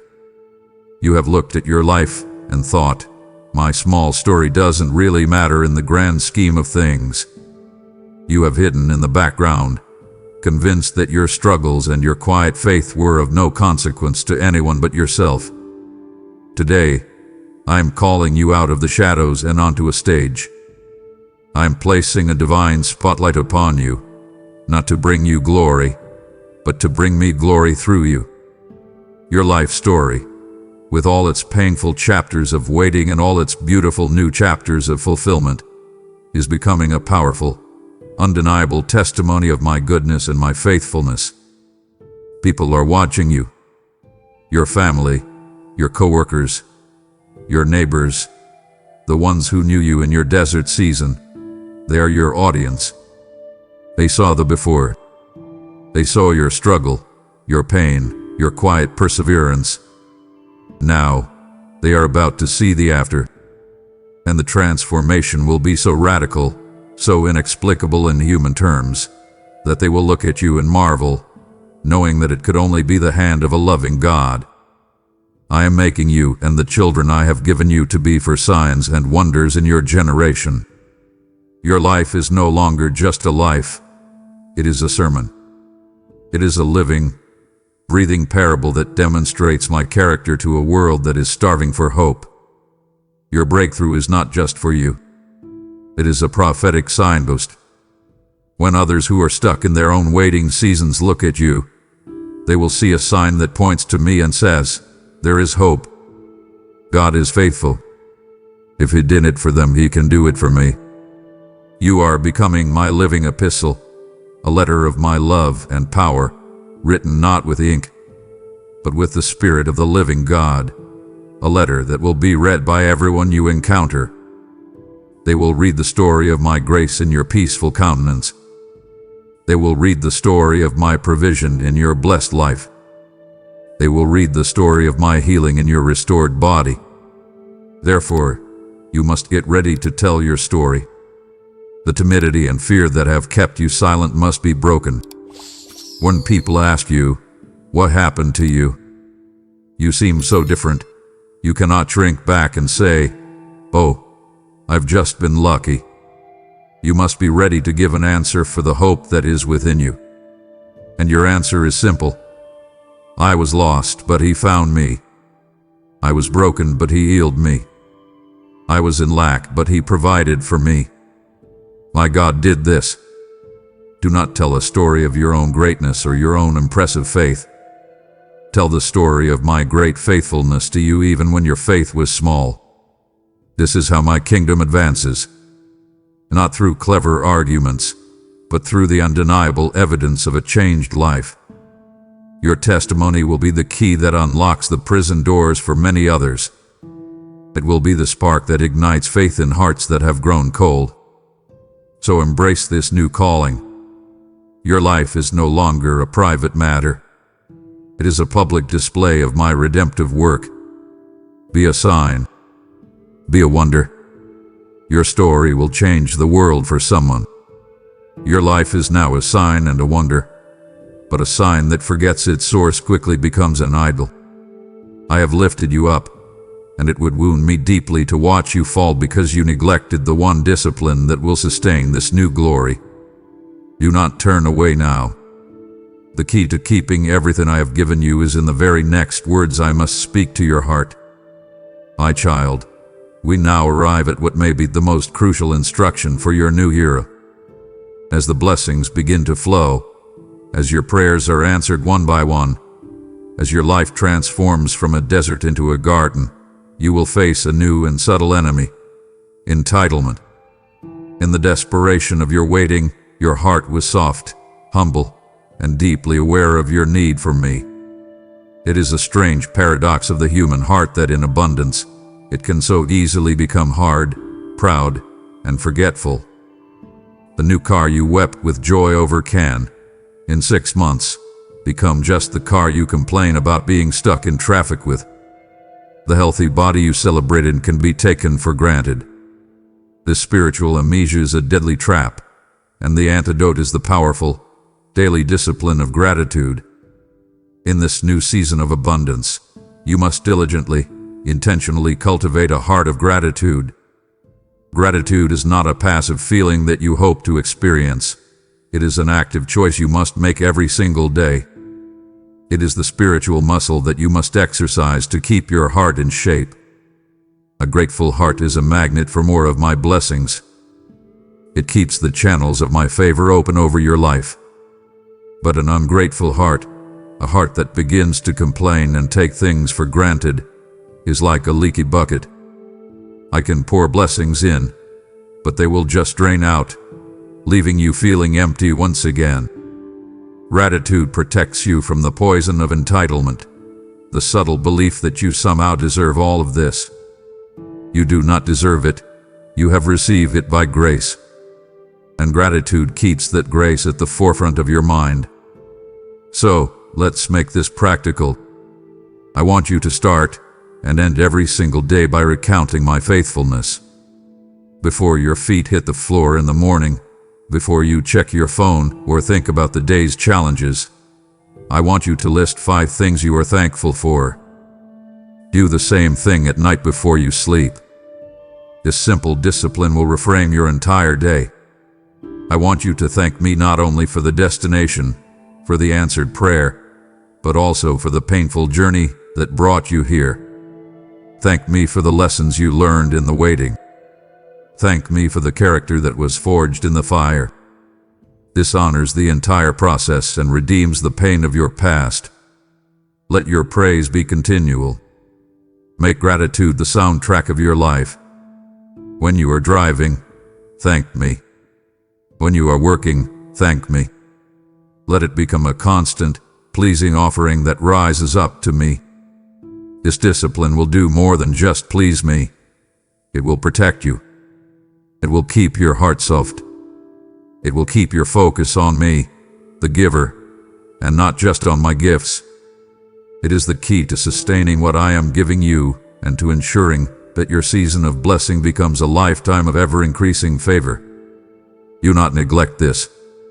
Your future fruitfulness depends on it. My child, as you stand at the threshold of your fulfilled promise, with the scent of rain in the air and the light of a new day on your face, there is a dangerous temptation that will come to you. It is the temptation to exhale completely, to lower your guard, to believe that the fight is finally over. You have reached the summit you have been climbing for so long, and your instinct will be to set up camp and rest. But I am calling you to lift your eyes, for you will see that this summit has only revealed a higher, more glorious mountain range ahead. This victory is not a finish line. It is a base camp for your next ascent. Therefore, hear this crucial word of preparation. New levels bring new devils. Do not become complacent in your victory. The enemy largely ignores soldiers who are sitting idly in the barracks of the wilderness. But a soldier like you, one who has been promoted, equipped with new blessings, and given a new assignment, you have just become a high-valued target on his radar. He did not fight you this hard when you had nothing. He will fight you even harder now that you carry the weighty treasures of my kingdom. Your blessing is a threat to his kingdom of darkness, and you must not be naive about this. You must see your new blessings through my eyes. They are not just rewards for you to enjoy. They are tools I am giving you to prepare you for the greater challenges and greater victories that lie ahead. That financial abundance, it is not just for your comfort. It is the provision for a greater battle of generosity against a spirit of greed. That new position of influence, it is not for your ego. It is a spiritual high ground from which you can legislate my will and pull others up with you. At peace in your heart. It is not a fragile feeling to be protected. It is a mighty shield that will enable you to stand firm in storms that would have once destroyed you. Do not become so enamored with the tools that you forget they are meant for a purpose. They are your new weapons for a new kind of warfare. Therefore, you must stay grounded. This is non-negotiable. You must stay anchored in my word, not as a religious duty, but as your daily survival guide. When you are busy with new responsibilities, the first thing to be sacrificed is often your time with me. You must fight for this time. It is your lifeline. You must remain committed to prayer, not just the desperate cries for rescue you prayed in the desert, but the intimate, strategic prayers for wisdom you will need in the palace. And you must stay deeply connected to the body of believers, your tribe. Success can be isolating, but you must resist the temptation to go it alone. You need people who will celebrate with you without jealousy and correct you without judgment. Understand this critical truth. Your character will now be tested not by lack, but by abundance. Anyone can seem humble when they are in need, but the true test of your heart is how you act when your hands are full. The test of the desert was about your endurance and faith. The test of the promised land is about your integrity and humility. I am with you to strengthen you, to guide you, and to uphold you. But you must partner with me. You must remain vigilant and sober-minded. You not get drunk on your own success. You not fall asleep at your post. The ultimate goal is not just to receive the promise. It is to finish your race well. It is to steward the blessing in such a way that it multiplies and brings me the greatest glory.